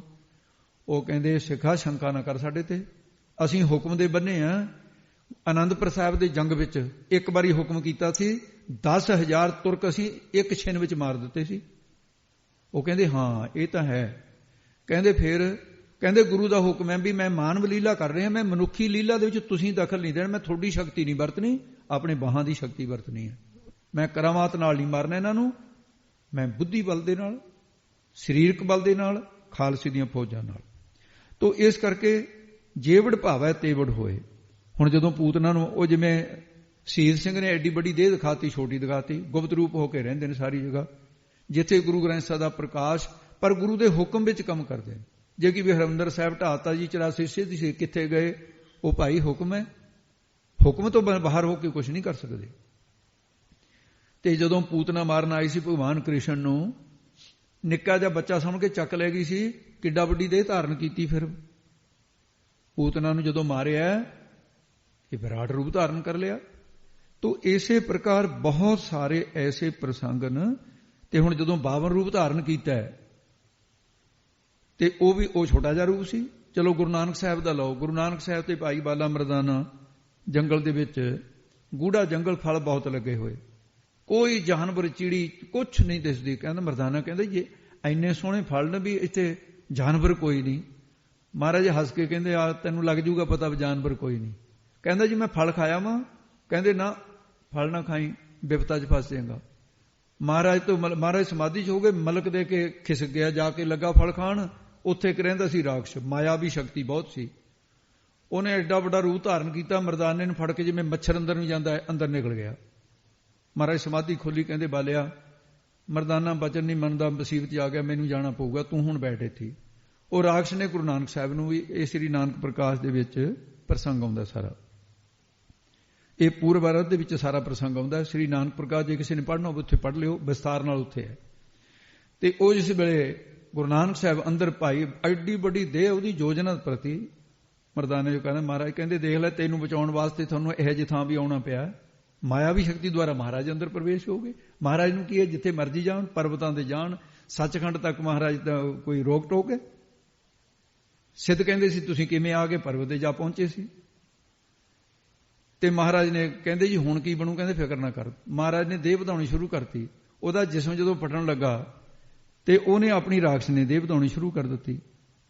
ਤੇ ਉਹਨੇ 1 ਯੋਜਨ ਦੀ ਕਰ ਲਈ, 4 ਕੋਹਾਂ ਦਾ ਮਹਾਰਾਜ ਨੇ ਓਡੀਓ ਦੇਹ ਕਰ ਲਈ। ਜਦੋਂ ਲੱਗਾ ਫਟਣ ਉਹਨੇ ਫਿਰ 9 ਯੋਜਨ ਦੀ ਕਰ ਲਈ। ਤੇ ਮਹਾਰਾਜ ਸਾਹਿਬ ਨੇ ਵੀ ਤੇ 9 ਯੋਜਨ ਦੀ ਦੇਹ ਕਰ ਲਈ। 36 ਕੋਹਾਂ ਬਣਦੀਆਂ। ਐਡਾ ਵੱਡਾ ਵਿਰਾਟ ਰੂਪ ਧਾਰਨ ਕਰਤਾ। ਉਹ ਫੜਾਕ ਦੇ ਕੇ ਉਹਦਾ ਢਿੱਡ ਜਦੋਂ ਫਟਿਆ, ਉਹਦੇ ਵਿੱਚੋਂ ਬਾਹਰ ਮੈਦਾਨਾਂ ਤੇ ਗੁਰੂ ਨਾਨਕ ਸਾਹਿਬ ਬਾਹਰ ਜੀ ਨਿਕਲੇ। ਉਹਦੀ ਦੇਹ ਦੇ ਵਿੱਚੋਂ ਰੂਹ ਨਿਕਲੀ ਉਹਦੀ। ਭਾਈ ਸਾਹਿਬ ਨੇ ਲਿਖਿਆ ਸਿਰ ਗੁਰ ਤੇ ਤੋ ਤਨ ਵਿਸਤਾਰਾ ਅੰਤਰ ਭਇਓ ਤਹਿ ਦੁਖ ਭਾਰਾ। ਉਹਦੇ ਅੰਦਰ ਪੀੜ ਹੋਈ। 9 ਯੋਜਨ ਲਓ ਦੈਤ ਬੰਧਾਵਾ ਤੈਸੋ ਪ੍ਰਭੂ ਨਿਜ ਦੇਹ ਬਣਾਵਾ। ਗੁਰੂ ਨਾਨਕ ਸਾਹਿਬ ਨੇ 19 ਦੇਹ ਬਣਾਈ। ਇਤਿਹਾਸਕ ਤੱਥ ਹੈ ਇਹ। ਤੇ ਫਿਰ ਉਹਦੀ ਦੇਹ ਦੇ ਵਿੱਚੋਂ ਰੂਹ ਜਦੋਂ ਨਿਕਲੀ, ਉਸ ਰੂਹ ਨੂੰ ਮਹਾਰਾਜ ਨੇ ਪੁੱਛਿਆ। ਬਾਲਾ ਮਰਦਾਨਾ ਕਹਿੰਦੇ ਮਹਾਰਾਜ ਕੌਣ ਹੈ? ਕਹਿੰਦੇ ਇਹਨੂੰ ਪੁੱਛ ਲਓ। ਕਹਿੰਦੇ ਦੱਸ ਦੇ ਭਾਈ ਕੌਣ ਹੈ? ਕਹਿੰਦਾ ਜੀ ਮੈਂ ਤ੍ਰੇਤੇ ਦੇ ਵਿੱਚ ਮਹਾਰਾਜੇ ਜਨਕ ਦਾ ਰਸੋਈਆ ਹੁੰਦਾ ਸੀ। ਸੰਤ ਆ ਗਏ, ਮਹਾਰਾਜ ਨੇ ਕਿਹਾ ਸੰਤਾਂ ਦਾ ਭੋਜਨ ਬਣਾਓ। ਕਹਿੰਦੇ ਮੈਂ ਭੋਜਨ ਬਣਾਉਣ ਲੱਗਿਆ, ਮੇਰਾ ਇਹੋ ਜਿਹਾ ਜੀ ਕਰਿਆ ਮਸਾਲਿਆਂ ਵਾਲੀ ਦਾਲ ਸਬਜ਼ੀ ਖੀਰ ਖੂਰ ਜੋ ਬਣਾਈ ਸੀ। ਕਹਿੰਦੇ ਮੈਂ ਲੰਗਰ ਝੂਠਾ ਕਰਤਾ। ਕਹਿੰਦੇ ਮੈਂ ਪਹਿਲਾਂ ਆਪ ਹੀ ਖਾ ਲਿਆ। ਮਹਾਰਾਜਾ ਜਨਕ ਅੰਤਰਜਾਮੀ ਸੀ। ਕਹਿੰਦੇ ਜਾ ਓਏ, ਕਹਿੰਦੇ ਰਾਖਸ਼ਾ, ਕਹਿੰਦੇ ਸੰਤਾਂ ਦਾ ਭੋਜਨ ਝੂਠਾ ਕੀਤਾ ਹੈ, ਤੂੰ ਮੈਨੂੰ ਵੀ ਪਾਪ ਲੱਗੂਗਾ। ਜਾ ਤੂੰ ਹੁਣ ਰਾਖਸ਼ ਦੀ ਦੇਹ ਬਣੂਗੀ, ਖਾਈ ਜਾਈ ਤੂੰ, ਜਾਨਵਰ ਵੀ ਖਾਇਆ ਕਰੀ, ਜੀਭ ਦਾ ਸਵਾਦ ਹੈ, ਖਾਲੀ ਰਜ ਰਜ ਕੇ ਕਿੰਨਾ ਖਾਏਗਾ। ਉਹ ਪੈਰੀ ਡਿੱਗ ਪਿਆ। ਕਹਿੰਦਾ ਮਹਾਰਾਜ ਤੁਸੀਂ ਉਹ ਬ੍ਰਹਮ ਬੇਤੇ, ਤੁਹਾਡਾ ਬਚਨ ਹੈ ਸੱਤ, ਪਰ ਮੈਂ ਤੁਹਾਡੀ ਇੰਨੀ ਦੇਰ ਸੇਵਾ ਵੀ ਤਾਂ ਕੀਤੀ ਹੈ। ਵਾਸਤਾ ਰੱਬ ਦਾ ਮੇਰੀ ਕਲਿਆਣ, ਇਹਦਾ ਕੋਈ ਉਪਾਅ ਦੱਸ ਦੋ, ਰਾਖਸ਼ੇ ਬਣਿਆ ਰਹੂੰ। ਕਹਿੰਦੇ ਤੂੰ ਹੁਣ ਪਛਤਾਵਾ ਕੀਤਾ ਹੈ। ਕਲਯੁਗ ਦੇ ਗੁਰੂ ਨਾਨਕ ਸਾਹਿਬ ਆਊਗਾ, ਪਰਮੇਸ਼ਰ ਦਾ ਨਿਰਾਕਾਰ ਦਾ ਅਵਤਾਰ ਆਉਣਗੇ ਤੇ ਉਸ ਵੇਲੇ ਕਾਰਨ ਬਣੂਗਾ, ਉਹਨਾਂ ਦਾ ਸੇਵਕ ਤੂੰ ਚੁੱਕ ਲਏਗਾ ਖਾਣ ਵਾਸਤੇ, ਉਹ ਬਚਾਉਣ ਵਾਸਤੇ ਤੇਰੀ ਕਲਿਆਣ ਕਰਨਗੇ। ਕਹਿੰਦੇ ਹੇ ਗੁਰੂ ਨਾਨਕ ਸਾਹਿਬ ਤੁਸੀਂ ਮੇਰਾ ਭਲਾ ਕਰਨ ਵਾਸਤੇ ਆਏ ਸੀ। ਮਰਦਾਨੇ ਨੂੰ ਕਹਿੰਦਾ ਭਰਾਵਾ ਤੇਰਾ ਵੀ ਧੰਨਵਾਦ ਹੈ। ਗੁਰੂ ਨਾਨਕ ਸਾਹਿਬ ਦਾ ਹੀ ਧੰਨਵਾਦ ਕੀਤਾ। ਤੇ 52 ਰੂਪ ਧਾਰਨ ਕਰਕੇ ਜੇ ਕੋਈ ਐਡਾ ਰੂਪ ਜੇਵੜ ਭਾਵ ਹੈ, ਜਿਹਾ ਜਿਹਾ ਰੱਬ ਨੂੰ ਭਾ ਗਿਆ ਤੇਵੜ ਹੋਏ ਓਡਾ ਵੱਡਾ ਹੋ ਜਾਂਦਾ। ਕਰੋ ਅਡਾਈ ਧਰਤੀ ਮੰਗੀ 52 ਰੂਪ ਬਹਾਨੇ, ਕਿਉਂ ਪਿਆਲ ਜਾਏ ਕਿਉਂ ਛਲੀਐ ਜੇ ਬਲ ਰੂਪ ਪਛਾਨੈ। ਜੇ ਮਿਥਿਆ ਗੁਰਬਾਣੀ ਦੇ ਵਿੱਚ ਆਈ ਹੋਈ ਗੱਲ ਹੈ। ਨਾਮ ਕਹੇ ਭਗਤ ਬਸ ਕੇਸਵ ਅਜਹੂ ਬਲ ਕੇ ਦਵਾਰ ਖਰੋ, ਤੂੰ ਭਗਤਾਂ ਕੇ ਬਸ ਭਗਤਾਂ ਤਾਣ ਤੇਰਾ, ਉਹ ਉੱਡਾ ਵੱਡਾ ਹੀ ਹੋ ਜਾਂਦਾ ਹੈ। ਨਾਨਕ ਜਾਣੈ ਸਾਚਾ ਸੋਏ। ਇਹਦਾ ਵਿਸਰਾਮ ਭਾਈ ਨਾਨਕ ਤੇ ਰੱਖਣਾ। ਨਾਨਕ ਜਾਣੈ ਸਾਚਾ ਸੋਏ। ਸਤਿਗੁਰੂ ਰਬ ਸਾਹਿਬ ਜੀ ਫਰਮਾਉਂਦੇ ਸਿੱਧੋ ਉਹ ਸੱਚਾ ਸਾਹਿਬ ਉਹ ਆਪਣੀ ਮਹਿਮਾ ਨੂੰ ਆਪ ਹੀ ਜਾਣਦਾ ਹੈ। ਮੇਰੇ ਵਰਗੇ ਕੌਣ ਕਥਨ ਕਰ ਸਕਦੇ, ਨਾਲੇ ਤੁਹਾਡੇ ਵਰਗੇ। ਜੇ ਕੋ ਆਖੈ ਬੋਲ ਵਿਗਾੜ, ਜੇ ਕੋਈ ਬੋਲ ਵਿਗਾੜ ਬੜਬੋਲਾ, ਜੇ ਕੋਈ ਬੋਲਣ ਵਾਲਾ ਕਾਰਜ ਦੇ ਵਿਗਾੜ ਜਿਹੜਾ ਬੜਬੋਲਾ ਉਹਨੂੰ ਕਹਿੰਦੇ ਨੇ ਬੋਲ ਵਿਗਾੜ। ਜਿਹੜਾ ਕਾਰਜ ਵਿਗਾੜ ਦੇਵੇ ਬੋਲ ਕੇ ਉਹਨੂੰ ਬੜਬੋਲਾ ਕਹਿੰਦੇ ਨੇ, ਬੋਲ ਵਿਗਾੜ ਕਹਿੰਦੇ ਨੇ। ਜੇ ਕੋਈ ਐਸਾ ਮੂਰਖ ਇਹ ਆਖਣਾ ਕਰੇ ਕਿ ਮੈਂ ਉਹਦੀ ਮਹਿਮਾ ਨੂੰ ਪੂਰਨ ਤੌਰ ਤੇ ਜਾਣਦਾ ਹਾਂ, ਐਂ ਕਿ ਮੈਂ ਜਾਣਦਾ ਰੱਬ ਨੂੰ, ਉਹਦੇ ਬਾਰੇ ਕਹਿੰਦੇ ਹਨ ਤਾਂ ਲਿਖੀਐ ਸਿਰ ਗਾਵਾਰਾ ਗਾਵਾਰ। ਤਾਂ ਉਸ ਨੂੰ ਗਾਵਾਰਾਂ ਮੂਰਖਾਂ ਦਾ ਸਿਰ, ਸ਼੍ਰੋਮਣੀ ਗਾਵਾਰ ਮੂਰਖ, ਮੂਰਖਾਂ ਦਾ ਵੀ ਸਰਦਾਰ ਮੂਰਖ, ਮੂਰਖਾਂ ਦਾ ਵੱਡਾ ਮੂਰਖ ਲਿਖਿਆ ਜਾਂਦਾ ਹੈ। ਉਹ ਸ਼੍ਰੋਮਣੀ ਮੂਰਖ ਜਾਣਿਆ ਜਾਂਦਾ ਹੈ। ਉਹ ਐਸਾ ਗਵਾਰ ਗਵਾਲਾ ਜੋ ਇੰਦਰੀਆਂ ਰੂਪੀ ਗਊਆਂ ਨੂੰ ਵਿਸ਼ਾ ਰੂਪੀ ਘਾਹ ਚਰਾਉਣ ਵਾਲਾ ਹੈ। ਗਵਾਰ ਗਊਆਂ ਦਾ ਆਰ ਬੈਰੀ ਚੰਡਾਲ ਸ਼੍ਰੋਮਣੀ ਮੂਰਖ ਲਿਖਿਆ ਜਾਏਗਾ। ਜੇ ਵੱਡ ਭਾਵੈ ਤੇ ਵੱਡ ਹੋਏ। ਜਿੱਡੀ ਵੱਡੀ ਭਾਵੇ ਭਾਵਨਾ ਸਿੱਖ ਕਰੇਗਾ। ਭਾਵੈ ਇੱਥੇ ਭਾਵਨਾ ਲਾਉਣਾ। ਜਿੱਡੀ ਵੱਡੀ ਸਿੱਖ ਦੀ ਭਾਵਨਾ ਹੋਏਗੀ ਤੇ ਉੱਡਾ ਹੀ ਵੱਡਾ ਫਲ ਪ੍ਰਾਪਤ ਹੋ ਜਾਏਗਾ। ਨਾਨਕ ਜਾੜਾ ਸਾਚਾ ਸੋਏ। ਉਹ ਗੁਰੂ ਸਾਹਿਬ ਜੀ ਫਰਮਾਉਂਦੇ ਨੇ ਸਾਚਾ ਤ੍ਰੈ ਕਾਲ ਆਬਾਦ ਰੂਪ ਉਹ ਜਾਣੇ, ਗਿਆਨ ਸਰੂਪ ਪਰਮੇਸ਼ਰ ਵਾਹਿਗੁਰੂ ਨੂੰ ਜਾਣੇ ਸੋਏ ਉਹ ਸਿੱਖ ਉਹਦੇ ਸਰੂਪ ਵਿੱਚ ਅਭੇਦ ਹੋ ਜਾਂਦਾ ਹੈ। ਸੋਏ ਉਹ ਪਰਮਾਤਮਾ ਦੇ ਆਪਣਾ ਆਤਮਿਕ ਸਰੂਪ ਕਰਕੇ ਜਾਣ ਲੈਂਦਾ ਹੈ। ਉਹ ਸਰੂਪ ਨੂੰ ਜੇ ਕੋ ਆਖੇ ਬੋਲ ਵਿਗਾੜ, ਜੇ ਕੋਈ ਬੋਲ ਵਿਗਾੜ ਵਾਲਾ ਮੂਰਖ ਆਖਣਾ ਕਰੇ ਕਿ ਮੈਂ ਸ਼ਕਤੀ ਬਿਰਤੀ ਦੁਆਰਾ ਉਹਦਾ ਜਸ ਕਹਿ ਸਕਦਾ, ਉਹ ਸਰੂਪ ਮਨ ਬਾਣੀ ਦਾ ਵਿਸ਼ਾ ਨਹੀਂ ਹੈ, ਲੱਖਣਾ ਬਿਰਤੀ ਦੁਆਰਾ ਕੀਤਾ ਜਾਂਦਾ ਹੈ। ਫਿਰ ਜੇ ਕੋਈ ਕਹੇ ਵੀ ਮੈਂ ਤਾਂ ਜੀ ਸ਼ਕਤੀ ਬਿਰਤੀ ਦੁਆਰਾ ਹੀ ਉਹਨੂੰ ਲੱਗ ਸਕਦਾ, ਕਹਿ ਸਕਦਾ ਹਾਂ, ਇਹ ਹੰਗਤਾ ਕਰੇ, ਉਹ ਮਨ ਬਾਣੀ ਦਾ ਵਿਸ਼ਾ ਨਹੀਂ ਹੈ। ਤੇ ਫਿਰ ਉਹਨੂੰ ਕੀ ਕਿਹਾ ਜਾਏਗਾ ਅੱਗੇ ਦੱਸਦੇ ਨੇ। ਤਾਂ ਲਿਖੀਐ ਸਿਰ ਗਾਵਾਰਾ ਗਾਵਾਰ। ਉਹ ਗਾਵਾਰ ਮੂਰਖਾਂ ਦਾ ਸਿਰ ਸ਼੍ਰੋਮਣੀ ਮੂਰਖ ਲਿਖਿਆ ਜਾਏਗਾ। ਇਸ ਪ੍ਰਕਾਰ ਸੰਤਾਂ ਗੁਰਸਿੱਖਾਂ ਦੇ ਜੀਵਨ ਦੇ ਲੱਛਣ, ਪਰਮਾਤਮਾ ਦੇ ਪਰਉਪਕਾਰ ਦਾ ਲੱਖਣ ਇਸ ਪੌੜੀ ਦੀ ਕਥਨ ਕੀਤਾ ਹੈ। 26ਵੀਂ ਪੌੜੀ ਦਾ ਸਿਧਾਂਤ ਹੈ ਮੁੱਖ ਭਾਵ ਕੀ ਹੈ।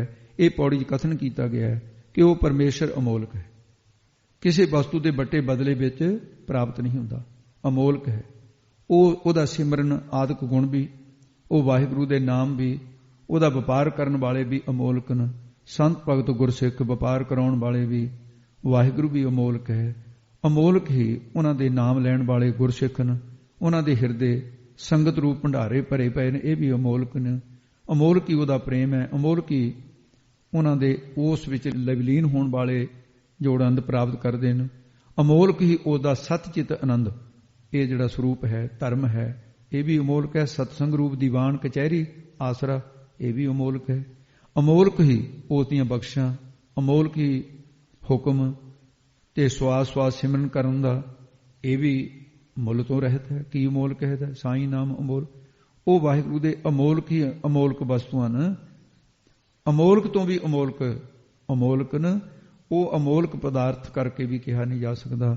ਜੋ ਪਰਮੇਸ਼ਰ ਦਾ ਨਾਮ ਨੂੰ ਕਹਿਣ ਵਾਲੇ ਨੇ, ਕਹਿੰਦੇ ਉਹਨਾਂ ਦੀ ਲਿਵ ਲੱਗ ਜਾਂਦੀ ਹੈ।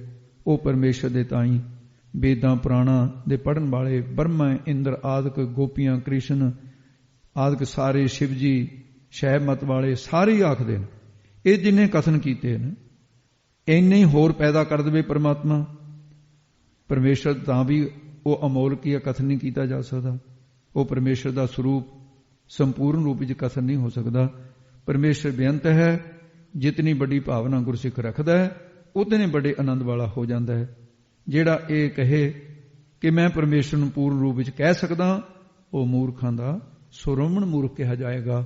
ਇਸ ਕਰਕੇ 26ਵੀਂ ਪੌੜੀ ਦੇ 287 ਅੱਖਰਾਂ ਵਿੱਚ ਇਹ ਬ੍ਰਹਮ ਗਿਆਨ ਸਤਿਗੁਰਾਂ ਨੇ ਕਥਨ ਕੀਤਾ ਹੈ। ਆਓ ਹੁਣ ਇੱਥੇ ਸਮਾਪਤੀ ਹੈ ਜੀ। ਭੁੱਲਾਂ ਚੁੱਕਾਂ ਦੀ ਸਤਿਗੁਰੂ ਕੀ ਮੰਗ। ਜੇ ਕੋ ਆਖੇ ਬੋਲ ਵਿਗਾੜ, ਤਾਂ ਲਿਖੀਐ ਸਿਰ ਗਾਵਾਰਾ ਗਾਵਾਰ। ਵਾਹਿਗੁਰੂ ਜੀ ਕਾ ਖਾਲਸਾ, ਵਾਹਿਗੁਰੂ ਜੀ ਕੀ ਫਤਿਹ।